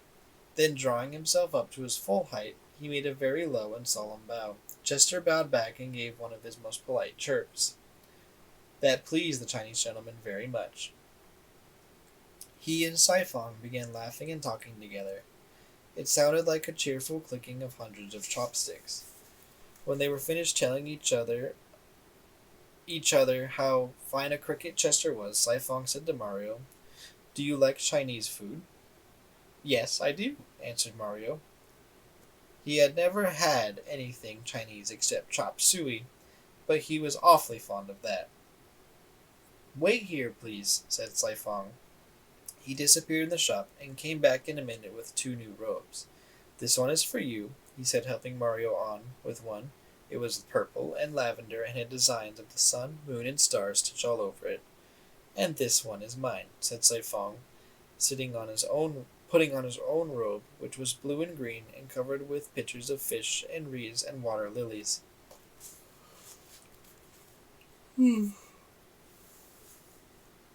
The old Chinese gentleman whispered something to Sai Fong, and Sai whispered back an answer in Chinese. "I'm so sorry," he said to Mario. "I do not have a robe small enough for the cricket." "Oh, that's all right," said Mario. "Please sit," said Sai, and brought another chair to the table. Mario sat down, and the Chinese gentleman sat opposite of him, and Sci-Fong put the cricket cage in the middle of the table, and they went back and forth to the stove, bringing over steaming bowls of Chinese food. Chester was very curious to see what it tasted like, since he'd never had chop suey. "This is chow yuk," said Sci-Fong, setting down the first bowl. There were all kinds of green vegetables in the chow yuk, string beans and pea pods, and also pieces of diced chicken. Next came fried rice with pork, cooked a delicious brown and nutty, meaty flavor. Then chow mein with pan-fried noodles and cashew nuts. But it wasn't all soupy like the chow mein Mario had seen at the automat. He could have made a meal just out of the pan-fried noodles alone. And last there was duck, cooked with pineapples. The pieces of roasted duck were swimming in a luscious sweet sauce. Finally, Sci-Fong brought over a big pot of something. "Do you know what this is?" he asked, and lifted the lid. Mario looked in. "Is it tea?" he asked. "Hee," laughed Sci-Fong. "You make a very good guest," he said, and smiled broadly at Mario. Mario had a hard time learning to use chopsticks. They kept slipping out of his hand. "Make believe that they're two very long fingers," said Sci-Fong. "Two long fingers," Mario told himself over and over again, and then he could work them. He got so that he could almost feel the food at the end of them as he lifted it into his mouth. Chester was served his dinner too. Sci-Fong got a tiny saucer out of the cupboard and put a dab of each course on it for the cricket. He had never tasted anything so good. He especially liked the chow yuk, because vegetables were his favorite. Every so often he would have to stop eating and chirp for joy. Whatever he did, the Chinese gentleman and Sci-Fong smiled and chattered to each other in Chinese. Mario felt the same way Chester did, but he couldn't chirp, so all he could do was show how much he was enjoying everything, was to answer "yes, please" each time Sci-Fong asked if he wanted more. When the four of them had eaten as much of the chow yuk and chow mein and pork fried rice and duck with pineapples as they wanted, Sci-Fong brought out some candied kumquats for desserts. Mario had 2 and several more cups of tea. Chester was so full he could only nibble on a piece of one. "Now," said Sci-Fong when they were all finished, "what is the problem with the cricket?" He lit his white clay pipe, and the old Chinese gentleman lit one too. They sat smoking, with the wisps of smoke curling up around their chins, looking very wise. "The problem is," Mario began, "that my cricket eats money." And he told him all about the $2 bill. Sci-Fong had to translate everything into Chinese for his friend, and after each new sentence the old man would nod his head and say "ah," "oh," or in a serious voice. I think he must not be getting the right things to eat," Mario concluded his story. "Very excellent deduction," said Sci-Fong. He began talking rapidly in Chinese, and then he stood up and said, "Please wait here." And he went in the shop. In a moment he was back, carrying a big book under his arms. As the 2 Chinese men were reading it, they would stop now and then to mutter something to each other. Mario went around behind them. Of course, he couldn't read the Chinese characters, but there were pictures in the book too. One showed a princess sitting on an ivory throne. On a stand beside her was a cricket cage just like Chester's. All of a sudden, the Chinese gentleman began to squeak with excitement. "You lay, he said, tapping the page with the stem of his pipe. "Here it is," Sci-Fong exclaimed to Mario. "The story of the princess of ancient China. She had a cricket for a pet, and she fed him mulberry leaves. It says, just as the silkworm, who eats lots of mulberry leaves, spins beautiful silk, so will the cricket who eats leaves spin beautiful song. We just have to find a mulberry tree," said Mario. The only one he knew right off the hand was in the botanical gardens of Brooklyn that had a fence around it. "But I have a tree," said Sci-Fong, and his face curled up in a smile as wide as a Halloween pumpkin's, "right outside the window." He went to the window and then pulled up the shade, and in the courtyard outside a mulberry tree was growing. One of the branches almost stuck into the kitchen. Cy pulled off about a dozen leaves and put one in the cricket cage, but Chester didn't touch it. Mario was dismayed. "He doesn't like it," he said. "Oh, he like," said Cy Fong. "He's just full of Chinese dinner right now." And that was exactly the truth. Any other time Chester would have been gobbling up the leaf, but he was stuffed now. Just to show them that leaves were what he wanted, however, he managed to take one bite. "You see," said Cy Fong, "he'll eat the leaf when he's hungry." Chester was feeling so contented that he had to sing for a while. Everyone listened very quietly. The only other sound was the creaking of the rocking chair, which went very well with the cricket's song. Cy Fong and his friend were very touched by the concert. They sat with their eyes closed and expressions of complete peace on their faces. When it was over, the old Chinese gentleman blew his nose on a silk handkerchief he took out of his sleeve. His eyes were moist, so he dabbed at them with the handkerchief and whispered something to Cy Fong. "He says it's like being in a palace garden to hear a cricket sing," Cy Fong translated to Mario. The boy thanked Cy Fong for the Chinese dinner, but said he would have to be going now because it was late. "You're welcome any time," said Cy Fong. He put the 11 mulberry leaves in a little box and gave it to Mario. "Plenty of leaves on the tree. I'll save all of them for the cricket." Mario thanked him again. The old Chinese gentleman stood up and bowed. Mario bowed to him too. Cy Fong bowed, and Mario bowed to him too. In the cage, Chester was bowing to everybody. Mario backed towards the door, still bowing, and went out. It had been a very nice evening. He had felt formal and polite from all the bowing, and he was glad that this cricket has been able to make two Chinese gentlemen so happy.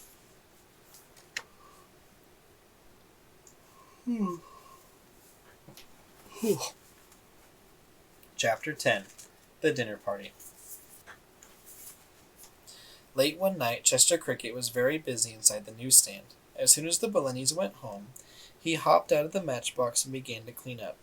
First he pushed in the box so its sides were even, and then he slid over beside the alarm clock. Next he pulled out a piece of Kleenex out of the Kleenex box and dragged it back and forth across the shelf. When the shelf was dusted, he picked up the tissue paper in his front two legs and polished the cricket cage so its bars shone.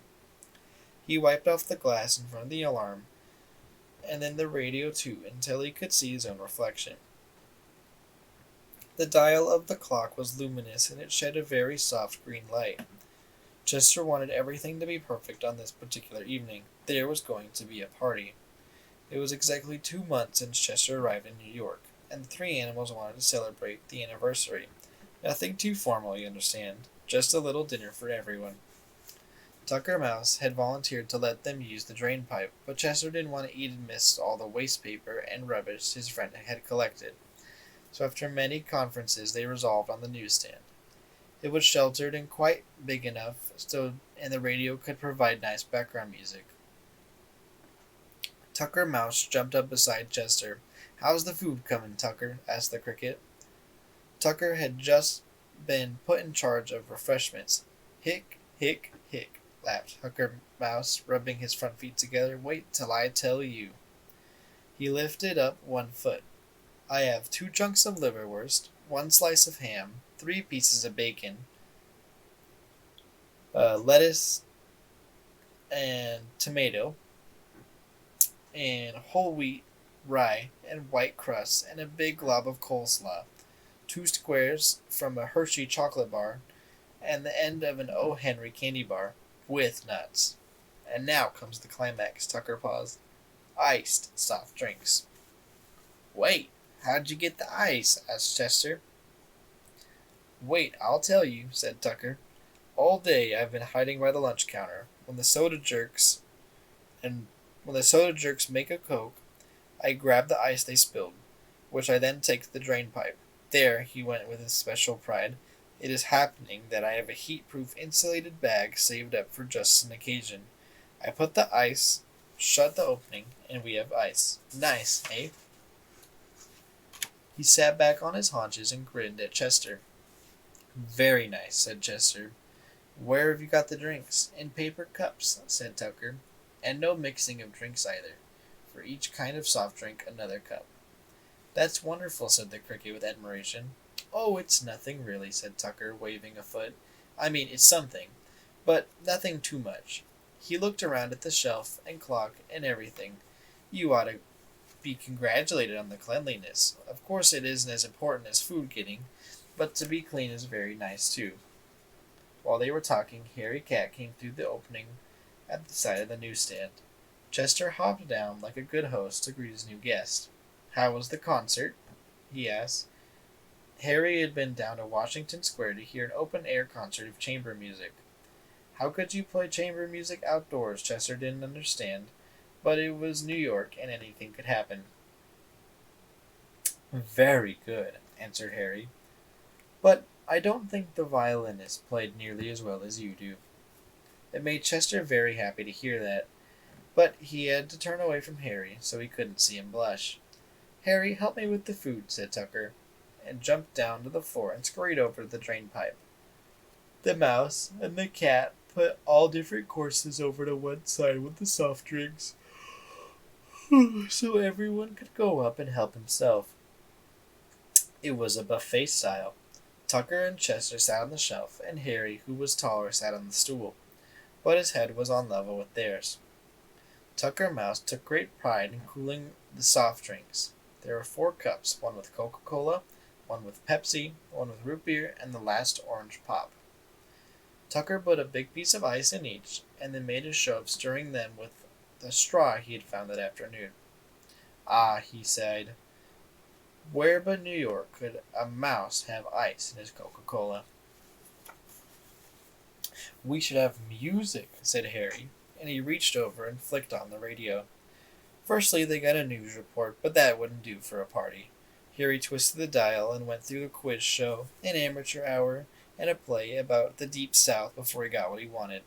Music is very nice for a party because it gives you time to eat your fill without having to make conversation. Harry was working on his second piece of the O. Henry candy bar when he suddenly stopped munching and listened to the tune the radio was playing. His head began to sway from side to side. "This is my favorite song," he said, beginning to hum along to it. "Sing it, Harry," said Chester Cricket.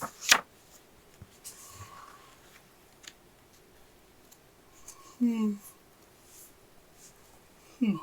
don't know what you're letting yourself in for," blurted out Tucker Mouse, through a mouthful of bacon, lettuce, and tomato sandwich.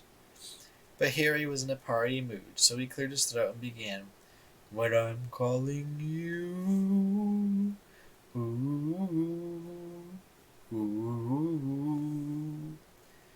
Harry had a delightful yell that went very well with the lyrics of the song. "You see what I told you," groaned Tucker. Harry went right on, however. "Will you answer true? Ooh, ooh." "Maybe we should turn back to the amateur hour," said Tucker Mouse, helping himself to the Hershey bar. "Oh, I think Harry sings beautifully," said Chester. "You sing now, Chester," said Harry Cat.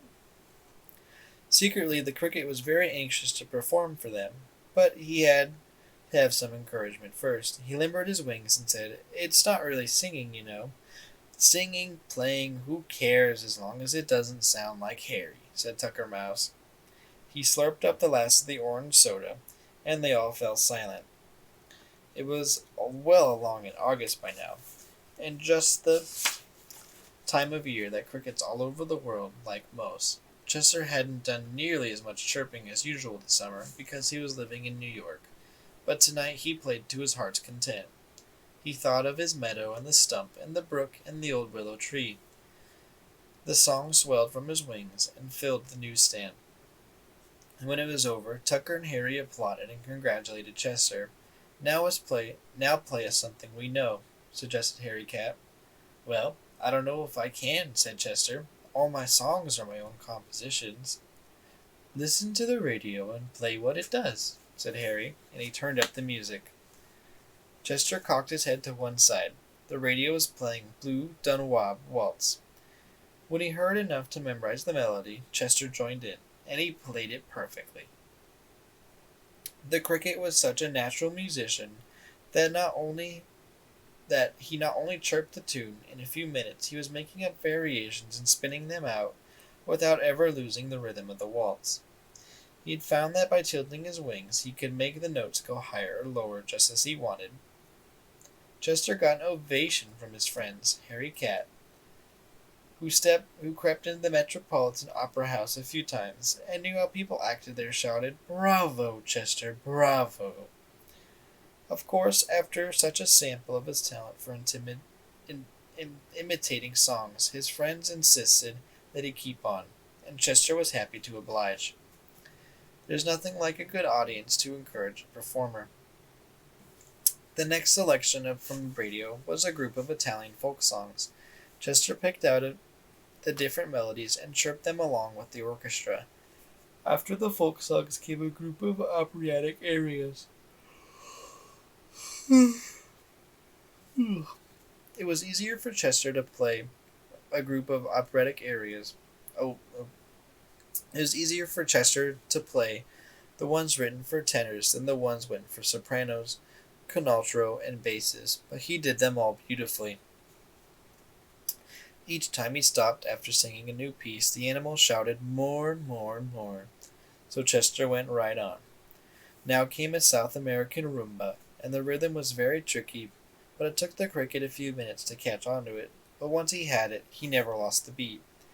Chirping away, he sounded like a pair of lively castanets. "Imagine," said Tucker Mouse, "he plays pop just as well as classical." Tucker was feeling very lively himself because of all the soda water he had swallowed. The South American tempo began to excite him, and he jumped up and down and danced about the shelf. Harry Cat burst out laughing, and that didn't bother Tucker. He was a carefree soul. "Chester can play, I can dance," he panted. "We should go into vaudeville." "If you danced as well as he played, you could," said Harry. "So I'm just learning," said Tucker, and threw himself into a wild twirl next to Papa Bellini's pipe. He couldn't see where he was going, and he toppled over into a box of kitchen matches. The box flipped over, and a shower of matches fell about the shelf and onto the cement floor. There were several yellow bursts in each, and the sharp scratch that a match makes when it's lit. Most of them fell far enough away from the wooden walls so they could burn themselves out without danger. But one match, unluckily, struck right next to a pile of the morning's newspapers. The spread of flames set up a frayed edge of the papers and quickly spread over the whole bundle. "Watch out!" shouted Chester. Harry Cat leaped from the shelf just in time to keep his tail from being burned. The cricket was the first to realize what had happened, and what was likely to happen if they didn't put the fire out. "Get the Coca-Cola," he said. "Pour it all over." "I drank it all," shouted Tucker. "You would," said Chester. "Is there any ice?" Harry and Tucker dumped what was left in the insulated bag on the flames, but it wasn't enough. The fire sputtered and died down, and then flared up again larger than ever. "Maybe we can smother it," said Harry. There was a pile of magazines on the very edge of the shelf, just above the fire. Harry strained and pushed and succeeded in toppling them over. They all had peered over the edge to see if the fire was out. "Oh, fine," said Tucker. "She's still burning, and you blocked the hole to get out." They were trapped. Harry and Tucker jumped down and started pulling away from the magazines furiously, but the fire crept closer, and they had to back away. "What a way to go," said Tucker. "I should have stayed on 10th Avenue. For a moment Chester quickly panicked, but then he forced his thoughts back in order and took a stock out of the situation. An idea struck him. In one leap he jumped onto the alarm clock, landing right on the button that sets off the alarm. The old clock began ringing so wildly it shook itself around the shelf in a mad dance. Chester hopped back to his friends. "Any alarm in a fire," he said. They waited, crouched against the wall. On the opposite side of the stand, the flames were lapping against the wood. Already the paint had begun to blister. Chester could hear voices outside the newsstand. Even at this hour, there were always a few people in the station. Somebody said, "What's that?" "I smell smoke," said another. Chester recognized the voice. It was Paul, the conductor on the shuttle. There was a sound of footsteps running away, and then running back again, and hammering began. The newsstand shook all over.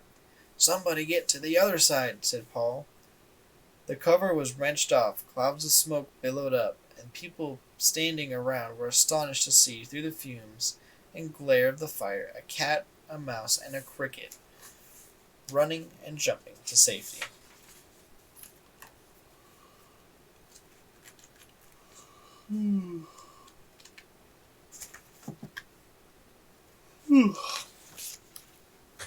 Chapter 11. The Jinx.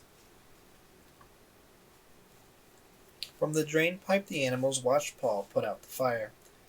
He dragged what papers he could out of the newsstand and got a bucket of water to douse the rest. He watered down the walls to make sure that they wouldn't flare up later, and when the danger was over he called Papa Bellini on the telephone. "What a mess," said Tucker Mouse, looking at the soggy, smoldering piles of papers and magazines. No one knew what to say. "What are you going to do, Chester?" said Harry Cat finally. "I'm going back there," said Chester. "If the Bellinis find me gone, they'll think I set the fire and ran." "What makes you think they won't think you set the fire and stayed?" said Tucker. "I'll have to take that chance," said Chester. Before the cat or mouse could say anything to stop him, he hopped over to the newsstand. Paul had told the engineer that he would miss a few trips on the shuttle and was waiting for the Bellinis. He didn't want anyone monkeying with the cash register while the cover was off. The conductor thought that the cups and bags from the animals' party had been left by Mario or Papa. While he was taking them over to a trash burial, Chester jumped up on the shelf. Nothing there had been burned, but there was a smoky smell to everything. The cricket took a downhearted leap into the cage and settled himself for whatever might come. It didn't take the Bellinis long to arrive. They had taken a taxi, and when the Bellinis took a taxi, you could be sure it was an emergency. Chester could hear them hurrying down the steps to the street. Papa was trying to soothe Mama, who was wheezing heavily from asthma and excitement. When she saw the heaps of scorched magazines and papers, she began to moan and shake her head. Papa eased her down onto the stool, but it was still covered with water, and she stood up again with a wet spot on her skirt. We're ruined," she sobbed. "Everything's burned." Papa comforted her as best as he could, saying that it was only a few stacks of Ladies' Home Journal that had been lost. But Mama wouldn't believe that. Anything less than complete destruction had come to them at all. Mario, who brought up the rear of the sad parade, thought first for the safety of his cricket. He saw Chester was in his cage, though, and decided it would be best to keep quiet until Mama's outburst of grief had subsided. Paul had told them what happened, how he smelled the smoke and heard the alarm clock ringing, and then the part about the animals who escaped from the burning newsstand. "So, Mama Bellini," in all her despair changing into anger, "animals in the newsstand again. Didn't I tell you?" She lifted her forefinger at Mario. "Didn't I say the cricketer would ask for his pals? He probably set the fire. He's a firebug." Mario didn't have a chance to speak. He would open his mouth to defend Chester, but before he could say anything, the words were drowned in Mama's flood of reproaches. She had found someone on whom she could blame her unhappiness, and there was no stopping her. When a pause came, Mario said meekly, "My cricket would never do anything like burn up our newsstand." "The fact remains," said Mama. "We had a fire." "But crickets are good luck," Mario began. "Good luck," said Mama indignantly. "He eats money. He commits arson. He's a jinx. That's what. He's good luck going backwards, and he's got to go." She folded her arms across her chest. It was an attitude that Mario knew meant the absolute end of everything.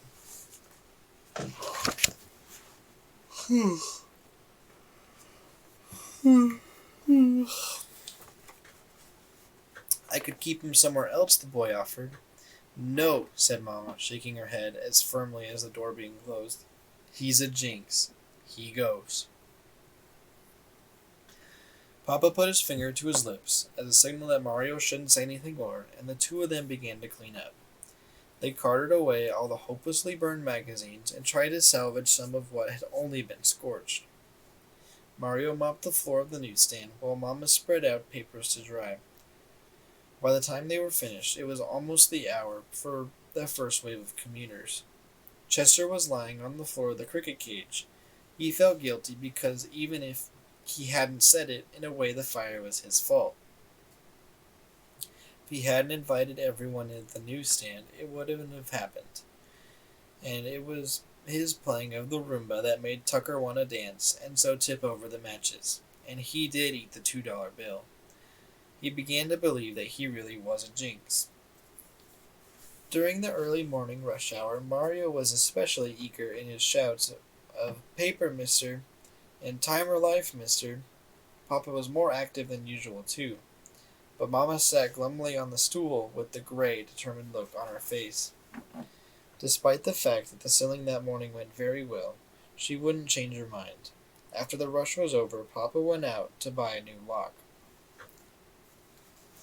Chester heard soft scratching from behind the Kleenex box, and a familiar face peeked out. "What's going on?" whispered Tucker Mouse. "Are you crazy?" said Chester under his breath.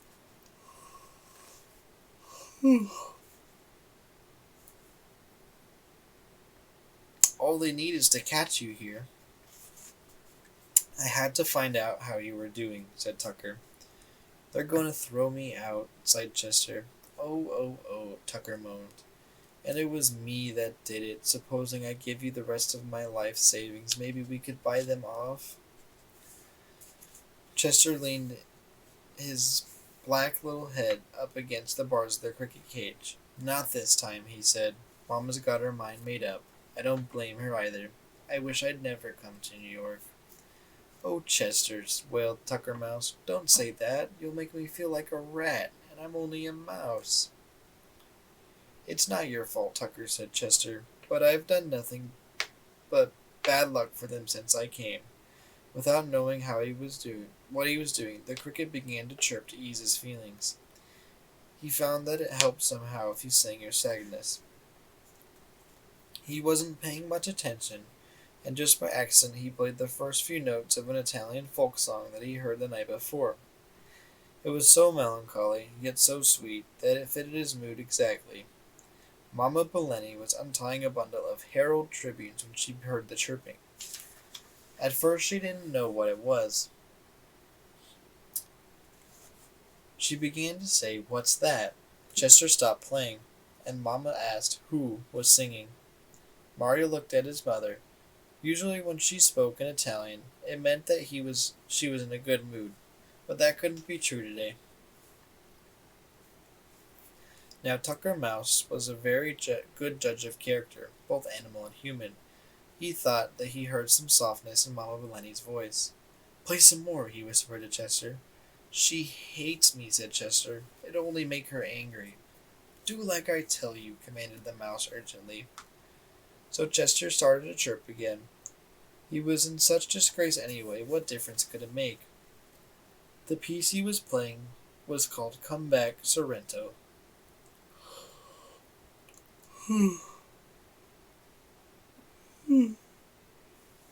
And by the greatest good luck, it happened to be Mama Bellini's favorite song. Back in Nepal, Italy, when Papa was courting her before they came to America, he used to come beneath her window on a moonlit night and sing this ballad to the plunking of an old guitar. As the cricket chirped, the whole scene came back to Mama. The still, warm nights, the moon shining down on the velvety bay of Nepal, and Papa singing to her. Tears welled in her eyes as she began to think of the bygone times, and very softly she began to murmur the words of the song. Chester Cricket had never played with so much skill before. When he heard Mama singing, he slowed his tempo so she could keep up without straining. When she was loud, he was too, and then softer when she got choked up with emotion and her voice dwindled. But always his chirping carried her along, keeping her on the right beat and in the right tune.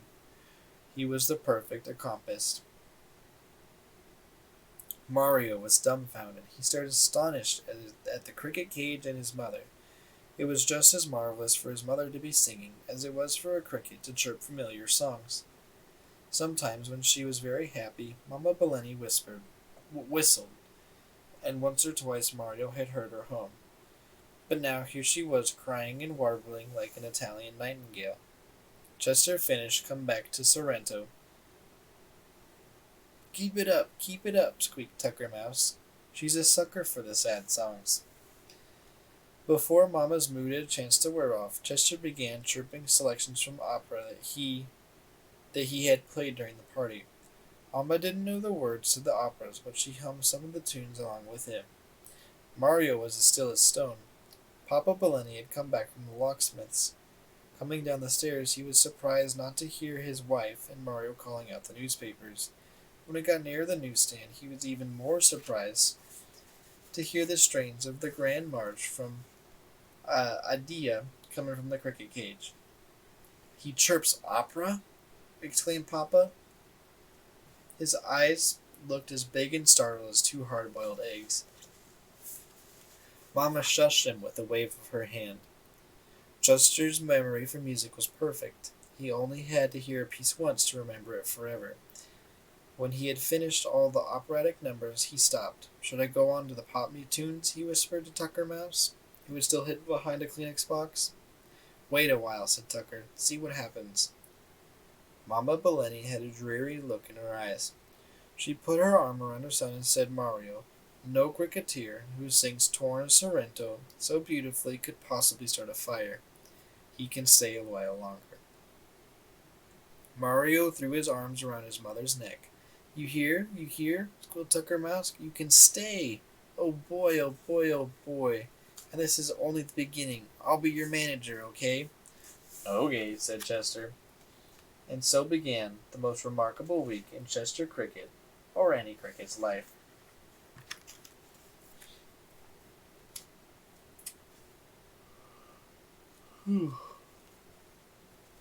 Chapter 12. Mr. Smelty.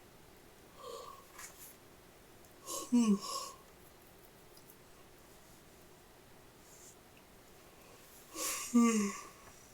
my god.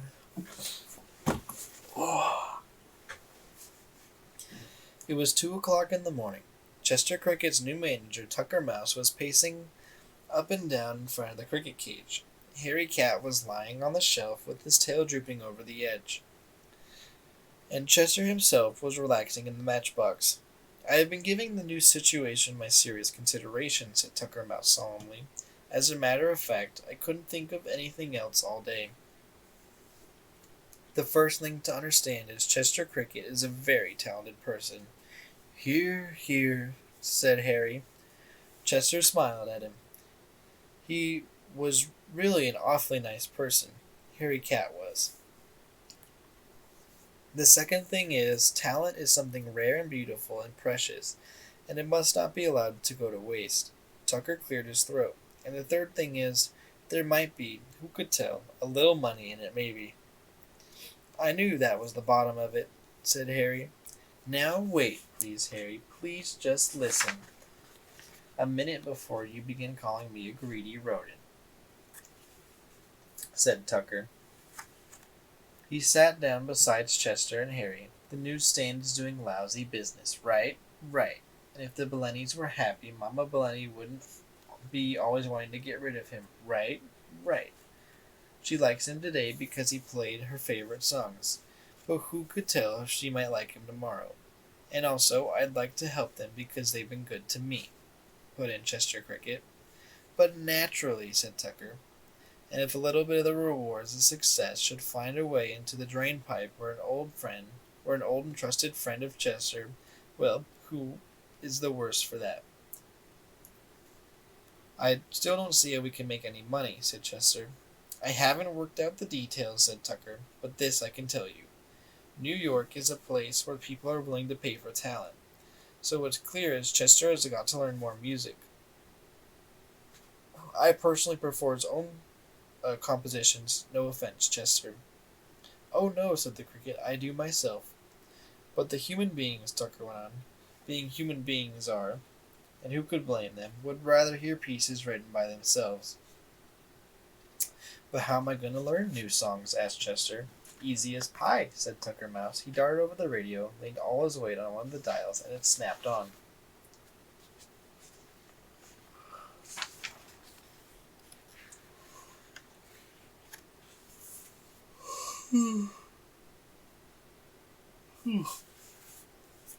Not too loud, said Harry Cat. The people outside will get suspicious. Tucker twisted the dial until a steady stream of soft music was coming out. Just play it by ear, he said to Chester. That was the beginning of Chester's formal music education.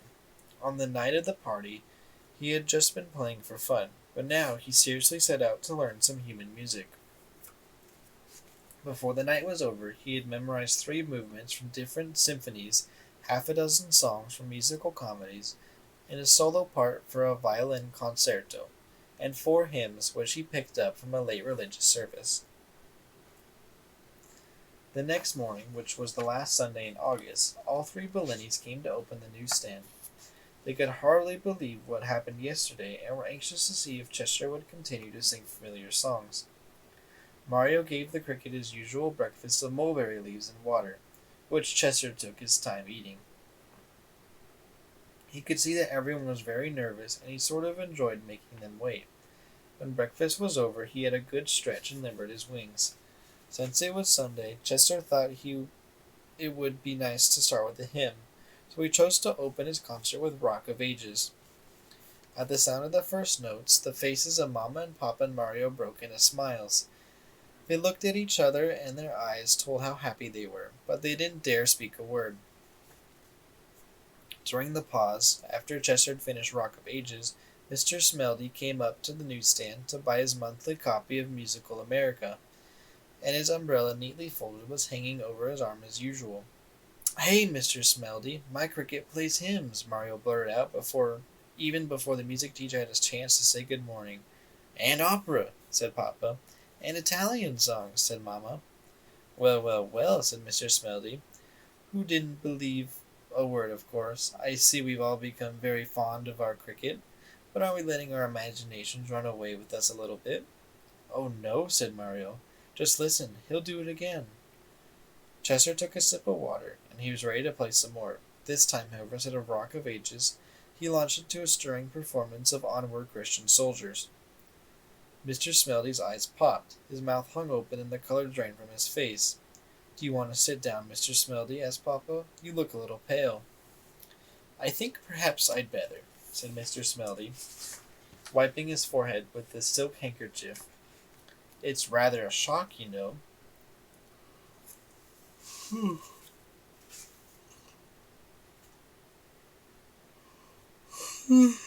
yeah.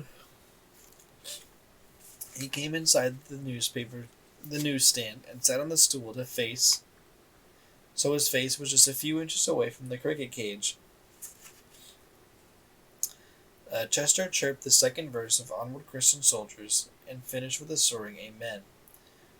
While the organist played that in church this morning, he exclaimed to the music teacher breathlessly, and it didn't sound half as good. Of course, the cricket isn't as loud as an organ, but what he lacks in volume, he makes up for in sweetness. That was nothing, said Papa Bellini proudly. You should hear him play Adia. May I try an experiment? Asked Mr. Smeldy. All the Bellinis said yes at once, and the music teacher whistled the scale of do, re, mi, fa, la, ti, do. Chester flexed his legs. As quickly as you could run your fingers through a string of harp, he played the whole scale. Mr. Smeldy took off his glasses. His eyes were moist. He has absolute pitch, he said in a shaky voice. I have only met one other person who did, and she was a soprano named Arabella Helflinger. Chester started to play again. He went through the other hymns he learned, the Rosary and Our Mighty Fortress is Our God. And then he did the violin concerto. Naturally, um, he couldn't play it just as it was written without a whole orchestra to back him up, but he was magnificent, all things considered.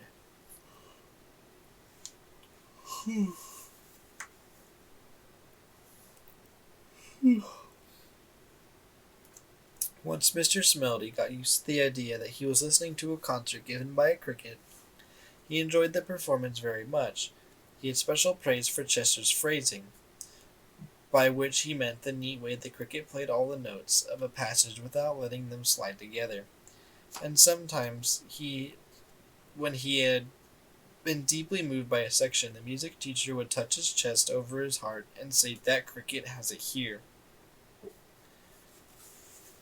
When the playing was over, Mr. Smelty stood up and shook hands with Papa, Mamma, and Mario. "I want to thank you for the most delightful hour I have ever spent," he said. "The whole world should know of this cricket." A light suddenly spread over his face. "Why, I believe I should write a letter to the musical editor of the New York Times. They'd certainly be interested." And this is the letter Mr. Smelty wrote. To the music editor of the New York Times and the people of New York. Rejoice, O New Yorkers, for a musical miracle had come to pass in our city. This very day, Sunday, August 28th, surely a day which will go down in musical history. It was my pleasure and privilege to be present at the most beautiful recital ever heard in a lifetime devoted to the sublime art. Being a musicologist myself and having graduated with honors from a well-known local school of music, I feel I am qualified to judge such matters, and I say without hesitation that never have such strains been heard in New York before. But who was the artist? The eager music lover will ask. Who was it? Perchance some new singer just lately arrived from the triumphant tour of the capitals of Europe? No, music lovers, it was not. Then was it some violinist who pressed his cheek with love against his darling violin as he played? Wrong again, music lovers. Could it have been a pianist with sensitive long fingers that drew magic sounds from the shining ivory keys? Ah, music lovers, you will never guess. It was a cricket.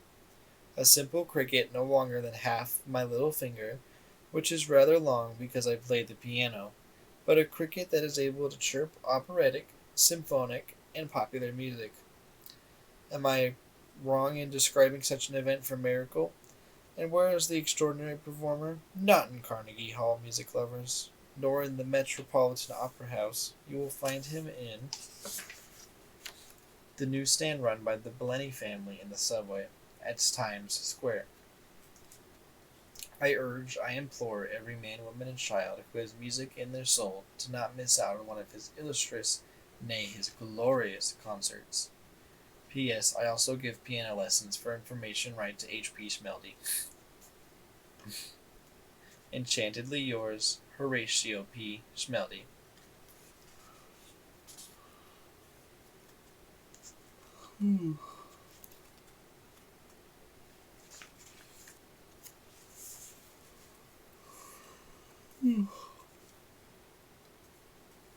Chapter 13. Fame.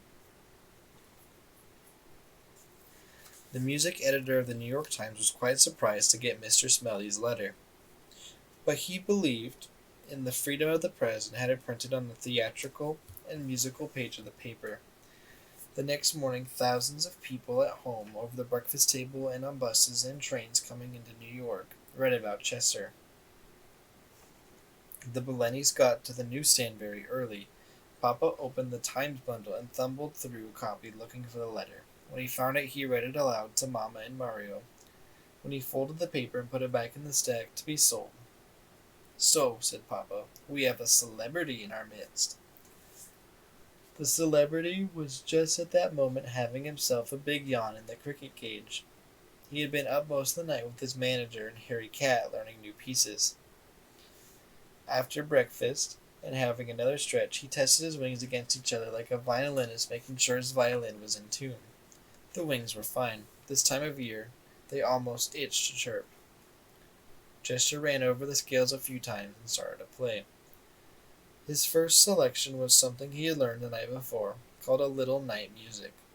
It was by a man named Mozart. Chester and Tucker and Harry had all been delighted by a Little Night Music. They thought it was a very good piece for the cricket to learn because they had heard it the first night, and also because Chester was quite a little person himself. It was lovely music too, with little tunes that sounded like insects hopping around and having a grand time. As Chester played, people collected around the newsstand, some drawn by the chirping, and others because they wanted to see the cricket they'd read about. And always, in New York, when a little crowd formed, more people came to see what the others were looking at. Bees do that, and so do human beings. Somebody asked who was playing. A cricket, one man answered. Oh, stop joking, the first man said and burst out laughing.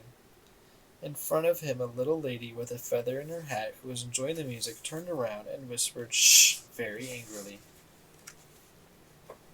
In another part of the station, a man was reading Mr. Smelly's letter. The two other men were also reading it over their shoulders. "My gosh," said one to the right, "a cricket. Who would have believed it?" "It's a fake," said the man on the left. "Probably a record." The man in the middle, who opened the paper, snapped it shut. "It isn't a fake," he said. "It's a little living creature, and it sings beautifully. I'm going to give up my season ticket at the Philharmonic." Everywhere people were talking and arguing and listening to Chester. Mario made a pile of old magazines and put the cricket cage on top of them, so everyone could hear better and more clearly. When Chester finished one number, a shout of more rang through the station. The cricket would catch his breath and have a sip of water, flex his wings, and began a new section as fast as he could. As the crowd grew and grew, Mama Bellini had never seen such a crowd around the newsstand. But she wasn't one to be dazed by good fortune that she would miss out on such a chance. Taking a bundle of Times under one arm, she worked her way around, murmuring softly as not to disturb the music lovers. "Read about the cricket. Read about the cricket. It's in the New York Times." People snapped the papers up like candy. Mama had to keep going back to the newsstand for new loads, and in less than half an hour the whole stack of Times had been sold. "Don't sit with your eyes shut," Mama whispered to Papa. Papa Bellini was one of those people who enjoyed listening to music with their eyes closed. She put a bunch of Musical America into his arms. "Try these, it's a good time now." Papa sighed, but she did as she asked. In a little while, all the copies of Musical America were gone too. It was safe to say that there had never been such an interest in music in the Times Square subway station as there was on that morning. Over the drain pipe, Tucker Mouse and Harry Cat were listening too.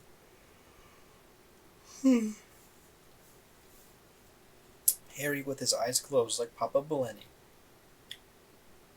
There were so many human beings that they couldn't even see the newsstand, but they could hear Chester chirping away, on the other side of all the heads and legs and backs. His notes filled the station. "Didn't I tell you," said Tucker between pieces. "Look at 'em all. There's a fortune in this. I wish one of us was big enough to pass the hat." But Harry only smiled. He was happy right where he was, just sitting and enjoying the music. And the crowd kept growing. That first day alone, there were 783 people, late to work because they stopped to listen to Chester.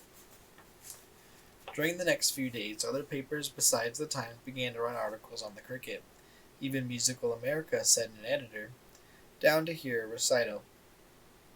And Chester was news on the radio and television. All the announcers were talking about the remarkable insect who was delighting throngs in the Times Square subway station. The Bellinis decided that the best times for Chester to play were early in the morning and late in the afternoon, since that was when the station was the fullest. Concerts began at 8 a.m. and 4:30 p.m. and usually lasted an hour and a half, not including encores. Business boomed at the newsstand.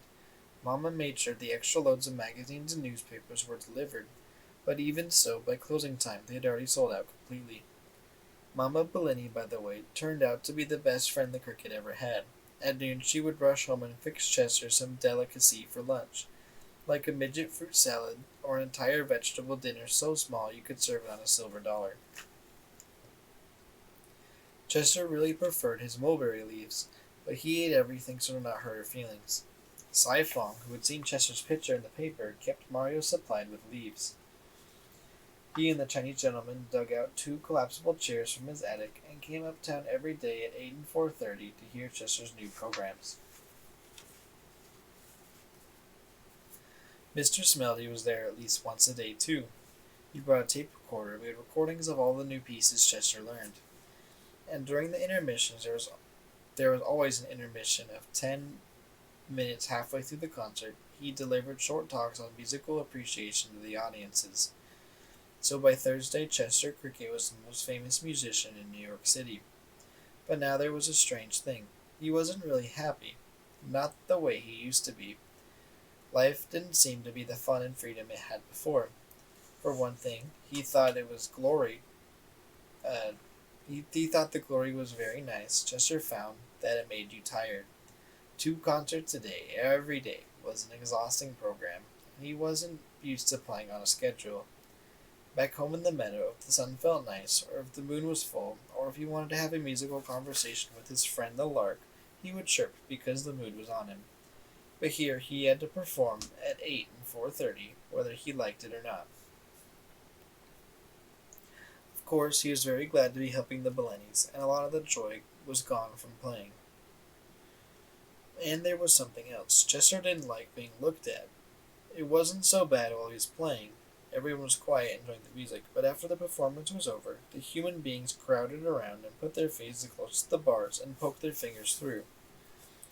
Souvenir hunters had taken his paper cup and even pieces of the mulberry leaves that were left over. Chester knew they didn't mean any harm, but he couldn't get used to the idea that millions of eyes were staring at him. It got so bad that when the concerts were over, he took to crawling into the matchbox and pushing a piece of Kleenex to block the entrance.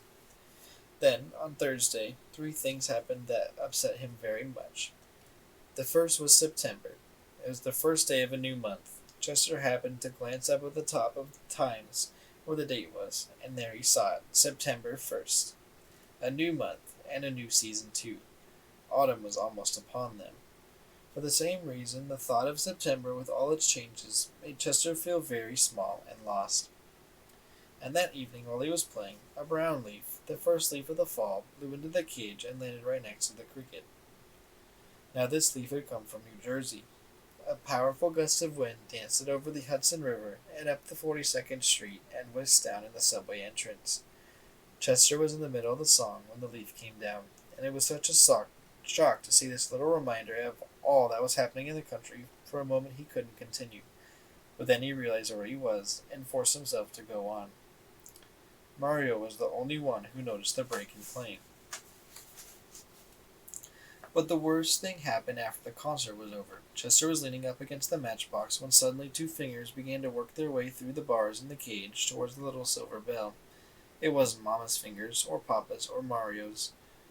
Chester knew the hands of the Bellinis. Someone was trying to steal the bell.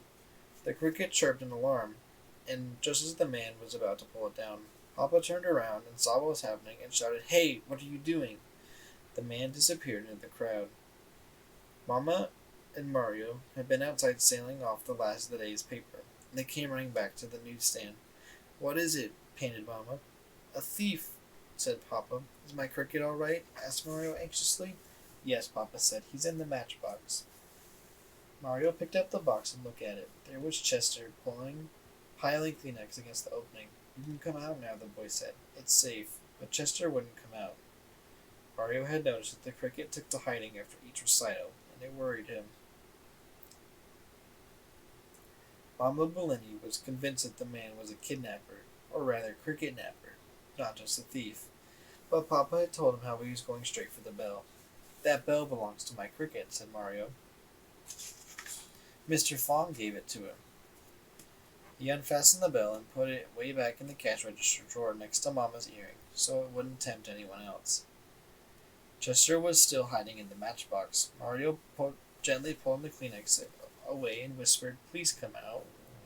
Chester stirred and chirped, but stayed where he was.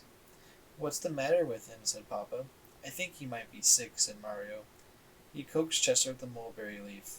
The cricket poked his head out of the matchbox, and when he saw the crowd had broken up, he jumped in the palm of Mario's hand.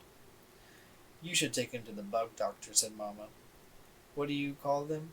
"Entomologist," said Mario, holding a leaf for Chester to nibble. "I'll take him to an entomologist." "He might just be tired," said Papa. We can give him a rest for a few days." Chester had eaten so much of the leaf as he wanted, and he gave a short chirp as a thank you and jumped back in the box. "He isn't happy anymore," said Mario. "How do you know?" said Mama. "I can tell," said Mario. "I know how I'd feel if I was a cricket." Mario put the matchbox in the cricket cage. "Next week school begins," he said. "You've got to promise me you'll take good care of him while I'm not here." "We will, Mario," said Papa. "We like him too, you know." The boy stood looking down at the cage. His forehead was drawn together in a worried frown. "I almost wish he hadn't come to New York, if he isn't going to be happy here," he said finally. Chester heard him and thought about what he said. He thought about it while the Bellinis were fitting on the cover, and later in the darkness after they'd gone home, he was still thinking about it, and then quickly, like a lock snapping into place, something was decided in his mind. Chester felt very relieved for the decision he made. He sighed, and his legs relaxed as he waited there for Tucker Mouse. Chapter 14. Orpheus.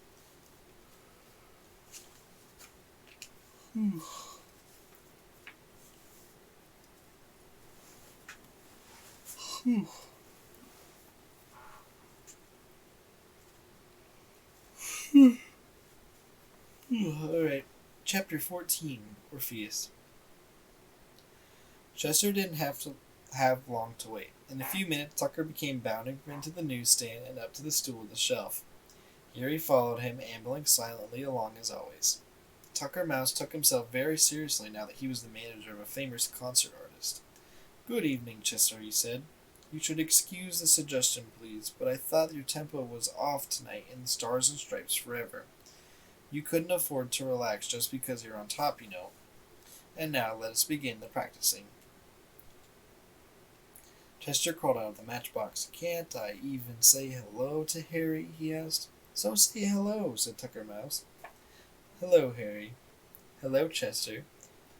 So the greetings being over, let's get on with practicing. Chester looked at Harry and shook his head. The cat smiled and winked.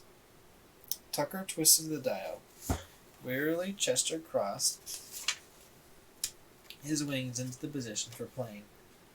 There was an Irish jig on the radio. The cricket prepared to fling himself into the first wild strains of the jig, but suddenly he dropped his wings and said, "I'm just not up for it tonight." "What's the matter?" said Tucker. "I don't feel like playing," said Chester. "You don't feel like playing?" the mouse exclaimed. "That's like the sun saying, 'I don't feel like shining.'" "Well, sometimes there's cloudy days," said the cricket. "Can't I have a rest too?"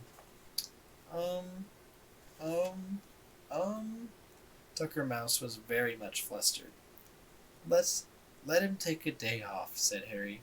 "What's the matter, Chester? Is fame beginning to get you down?" "I guess I'm just feeling September-ish," sighed Chester. "It's starting towards autumn now, and it's so pretty up in Connecticut. All the trees change color, and the days get very clear, with little smoke on the horizon from burning leaves. Pumpkins begin to come out." "We can go to Central Park," said Tucker. "The trees change color there, too." "It isn't the same there," said Chester. "I need to see a shock of corn." He paused and fidgeted nervously. "I didn't mean to tell you yet, but you may as well know that I'm going to retire." "Retire!" shrieked the mouse.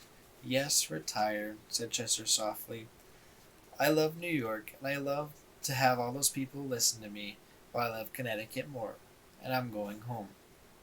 But, Tucker Mouse was sputtering helplessly. "I'm sorry, Tucker, but I've made up my mind," said Chester. "What about Mario?" said the mouse. He wants me to be happy, Chester answered. He said he'd wish I'd never come to New York if I was going to be miserable. But all the human beings, Tucker waved his front legs. All the suffering thousands of your all the suffering thousands your playing gives pleasure to. What about them? My playing gives pleasure to a lot of people in Connecticut too, said Chester. Who? Said Tucker scornfully. Oh, the woodchucks and pheasants and ducks and rabbits and everybody else who lives in the meadow or the brook. I had a bullfrog tell me once that he enjoyed my music more than anything else, except the sound of rain on the pond where he lived. And another time a fox was chasing a rabbit around my stump, and they both stopped to listen while I was playing. What happened? Said Tucker. The rabbit made it to his hole, said Chester. I began the fox's favorite song just as he was about to chase him again, and he stayed to listen. Now I couldn't do that for any human being in the subway station. I wouldn't be so sure, said the mouse. He turned to the cat. Harry, say something. Make him stay. Yes, Harry, said Chester. What's your opinion? Harry Cat sat perfectly still for a moment. His whiskers were wiggling, which was a sign that he was thinking hard. My opinion, he said finally, is that it's Chester's life, and he should do what he wants. What good is it to be famous, if it only makes you unhappy? Other people have retired at the peak of their careers. In all honesty, however, I must add that I will be dreadfully sorry to see him go. Tucker Mouse scratched his left ear. Always a good sign. Something about that phrase, peak of their career, struck his imagination. There would be a lot of glory, I suppose, giving everything up just when he's on top. What a gesture! The idea took hold of his tiny mouse mind. I can see it all now, at the summit of his success. That's the same as the peak of his career, isn't it? Just the same, said Harry Cat, grinning at Chester. At the summit of his success, he vanishes. Tucker raced back and forth on the shelf. The papers will go crazy. Where is he? Where did he go? Nobody knows. He leaves behind only a beautiful memory. How touching, how lovely, his voice cracked. The only thing that worries me, said Chester Cricket, is what will happen to the newsstand if I go. Don't worry about that, said Harry Cat. This newsstand has been touched by the golden finger of fortune. They'll probably make a national park out of it. You really think so? Said Chester. Even if they don't, Harry answered, I'm sure the Bellennys will do very well. They're famous now, too. So when do you plan to make it final? Asked Tucker. Chester thought for a moment. Today is Thursday. How about tomorrow night? Friday is an excellent day for retiring, said the mouse. If I ever retire from scrounging, it will be on a Friday. Chester Cricket heaved a big sigh. Oh, I feel better. If you want me to learn some new pieces for tomorrow, I will. Why bother, said Harry Cat. Tonight's your last full night in New York. You might as well enjoy yourself. Come to the drain pipe, said Tucker Mouse. We'll have a party in the honor of your retirement. I have plenty of food, and no matches to burn the place up. So the three friends hopped, scuttled, and padded across the Tucker's home, where a fine farewell feast was held, and it was thoroughly enjoyed by all. The next day, at 6:05, Chester was about to begin the last public piece he would ever play in New York City. It was Friday night, the busiest time of all. Besides the commuters coming home from work, the station was swarming with men and women who were leaving the city for the weekend. On their way to Grand Central Station, they all stopped to listen to Chester. There were so many people crowded around the newsstand that the police had to keep aisles to and from the subway trains open with ropes. The Cricket had just finished his most beautiful concert, and for his final encore he wanted to play a sextet from the opera Lucia de Lammermoor. It had been written for 6 people, but even though he was very talented, Chester could only do one part. So he took the tenor's music because it carried the main theme most of the time. They didn't know it, but Chester was playing the sextet in honor of the whole Belleny family. It was Papa's favorite of favorites, and Mario and Mama loved it too. Chester wanted them to always remember him playing this piece. As he struck up the first notes, a sign of pleasure came from Papa Belleny as he settled back on the stool with his eyes closed. Mama leaned against the side of the newsstand, resting her head in one hand. At the sound of the familiar strains, Without her meaning to, a smile peered over her face. Mario was bending over the cricket cage, fascinated by the way Chester moved his wings when he played, and he was awfully proud that it was his pet that everyone was listening to. Over in the drain pipe, Tucker and Harry were sitting side by side. The animals were the only ones who knew it was his farewell performance, and it made them feel solemn and a little sad. But the music was so sweet that they couldn't help but be happy too. Too bad there aren't 5 other crickets like Chester, whispered Henry Cat. They could do the whole song. Then they too were silent, and for as long as the music lasted, no one moved a hair or a whisker. Chester's playing filled the station, like ripples around a stone dropped in still water, and circles of silence spread out from the newsstand.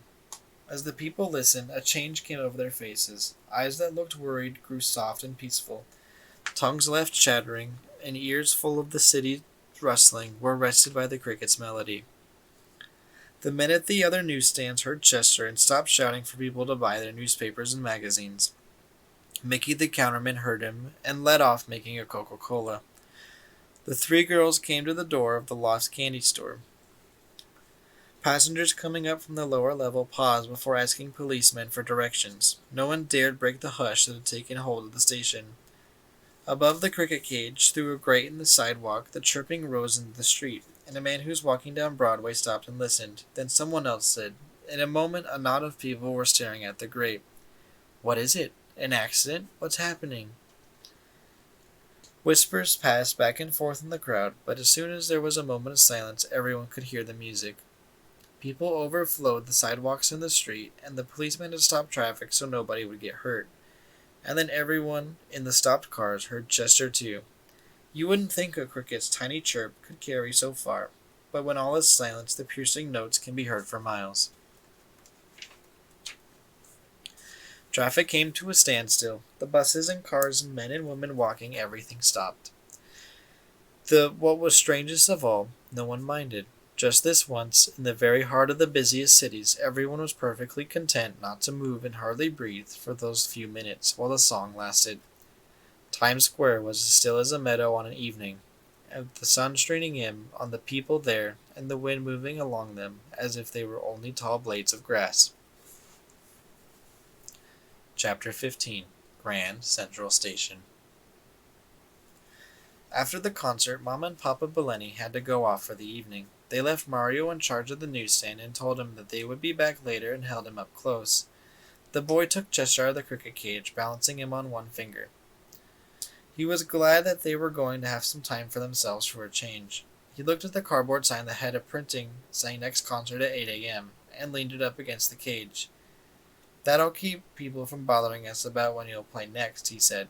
Chester chirped, but he knew he wouldn't be playing next morning at 8 a.m. "Now we have supper," said Mario. He unwrapped a fried egg sandwich for himself and brought over a mulberry leaf from the cash register for Chester. The mulberry leaves were kept in the compartment next to the quarters. For dessert there was a Hershey bar, a smidgen from one of the corner for Chester and the rest for Mario. Then after dinner they began to play games. Leapfrog was one they enjoyed very much. Mario made a fist, and Chester had to jump over it. The trick was that Mario could put his fist anywhere he wanted inside the newsstand, and Chester still had to land on the other side of it. They kept score for half an hour. Chester had 34 hits to 5 misses, which was quite good considering the hard places Mario found to put his fist. Hide-and-seek was fun too. Mario closed his eyes and counted, and Chester hid somewhere in the newsstand since there were piles of paper all over. And since he was very small himself, the cricket found lots of good hiding places. If Mario couldn't find him in a few minutes, Chester would give out a quick chirp as a hint. But it was hard to tell whether the sound came from behind the alarm clocks, or in the Kleenex box, or from the cash register drawer. If Chester had to chirp 3 times, it was understood that he won the game. About 10 o'clock, Mario began to yawn and they stopped playing. The boy sat on the stool with his back resting against the side of the stand, and Chester gave him a private recital. He didn't play any of the things he learned, just made him up one of his own pieces and we went along. He played very softly for the people in the station, and couldn't hear her come over. He wanted this for to be Mario alone. As he listened, The boy's eyes closed and his head dropped over his shoulder, but through his sleep he could still hear the cricket's silvery chirping. Mario ended his song and sat on the shelf looking at Chester ended the song and sat on the shelf looking at Mario. A psst came sound came from the floor, and just as it had on the first night of the newsstand, the cricket looked over, and there was Tucker again, gazing up at him. It struck Chester what a funny but likable expression the mouse's face always wore. "You better hurry," said Tucker. "Harry found a timetable, and the train leaves an hour." "I'll be over in a minute," Chester called down to him. "Okay," said the mouse, and scooted across the station floor. Mario's hand was cupped in his lap, and the cricket jumped into the palm of it. In his sleep the boy felt something and stirred. Chester was afraid he would wake him up, but Mario only settled into a new position. The cricket lifted his wings and drew them lightly together.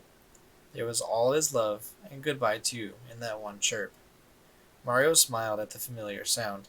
Chester looked around at the newsstand, the box of Kleenex, the alarm clock, Papa's pipe, and when he came to the cash register, he paused, quickly springing to the edge of the drawer. He vanished again into the darkness, and when he came out again, the little silver bell was hooked onto his left leg. Holding it tight against him to muffle the tinkle, he jumped to the stool, end of the floor, out to the crack. "What's the bell for?" asked Tucker, when he arrived at the drain pipe. "It's mine," said Chester. "Mario said so, and I want to remember everything by." Tucker Mouse rummaged through the crowded corner of his home, which was the pantry, and found a tiny package bound with Scotch tape. "I packed some supper for you to have on the train," he said. "Nothing very much, delicious, of course, a piece of steak sandwich and a chocolate cookie, but none too good for such talent." "Thank you, Tucker," said Chester. He wanted to sound very cheerful, but the words came out all gulpy. "Well, I guess we should go," said Harry Cat. "I guess so," said Chester. He took one more look through the drain pipe. Down from the tracks came a murmur of the shuttle. Mario was still asleep in the newsstand. The neon lights shed their endless blue-green glow, and the cricket wanted to remember every detail. "It's funny," he said at last. "Sometimes the subway station almost looks beautiful." "I've always thought so," said Tucker. "Come on," said Harry. He and Tucker padded alongside Chester up the sidewalk. Above ground, the night was fresh and clear. Not as hot as summer, nor as cool as autumn. Chester jumped up on Harry's back and took hold of the fur there. He could probably have made it down Grand Central Station jumping by himself, but it saved time to be given a ride. And crossing the streets would have been a problem too for a cricket race in Connecticut. But Tucker and Harry were experts at traveling in the city. Not a single human being saw them as they glided soundlessly under the cars that lined the 42nd Street. When they reached the station, Harry led the way through the maze of pipes and deserted rooms and the back halls down the level where the trains were. He was a great explorer, Harry Cat, and knew most of the secrets ins and outs of New York City. The late local express was leaving on track 18, and Chester hopped onto the rear platform of the last car and settled himself into a corner that would be out of the wind. And there for only a few minutes left before the train started. "How will you know when you get to Connecticut?" said Tucker. "You were buried under sandwiches when you left there." "Oh, I'll know," said Chester. "I'll smell the trees, and I'll feel the air, and I'll know." No one said anything. This was the hardest time of all. "Maybe you should come back and visit next summer," Harry Cat said. "Now that you know the way." "A return engagement to the newsstand," said Tucker. "Maybe I can," said Chester. There was another pause. Then the train gave a lurch forward. As soon as it started to move, the three friends all found out that they still had millions of things to say. Harry shouted that Chester should take care of himself. Tucker told him not to worry about the Belennies and he would look after them. And Chester just kept chirping goodbye for as long as he could. For a while, the two who stayed could see the cricket waving, and then the train rushed away into the darkness of the tunnel and was lost. They strained their eyes through the blackness. "Did you hear another chirp?" said Tucker after a minute. "Come on, Tucker," said Harry. "Let's get home." Together they tramped up to Times Square and down the drain. Neither one of them said a word. They looked out in the hole, and Mario hadn't woken up yet. "He's going to be very unhappy," said Tucker. Mamma and Papa Bellini came from upstairs to the lower level. Mamma was gasping from the climb, and Papa gently shook Mario awake. Suddenly, Mamma's gasping stopped, and she said, "Where's the cricket?" They searched the newsstand completely, but couldn't find him. Mamma was sure that the man who tried to steal the bell had come back and kidnapped him. She wanted to call the police, but Papa thought he might have stepped out for a breath of fresh air. But Mario was quiet, thinking. He looked through the cash register drawer in every compartment and pulled the drawer out completely. The back space was empty except for Mamma's earring. "He won't come back," said Mario. "Well, how do you know?" said Papa. "The bell's gone," said Mario. "You and I and the cricket were the only ones who knew where it was. If a thief had taken it, he would have taken the money from the cash register too. My cricket took it, and he went home." Mario's voice dropped off abruptly, then it came back firm, "and I'm glad." Mamma was about to exclaim that she didn't believe it, but Papa put her hand on her arm, and he said he wasn't sure, but it might be. Mario didn't say anything more because he knew. They put on the cover for the newsstand and went down to their subway. Tucker Mouse looked at Harry Cat and said, "He knows." Harry switched his tail around him and said, "Yes, he knows." They were relieved for a minute that neither of them moved, and it was all right now. Chester was gone, but it was all right for everybody. After a while, they went back to lay down on the shredded newspapers, but neither of them seemed to be able to fall asleep. Tucker Mouse changed his position. "Harry," he said. "Yes," said Harry Cat. "Maybe next summer we should go to the country." "Maybe we can." "I mean, the country in Connecticut," said Tucker. "I know what you mean," said Harry.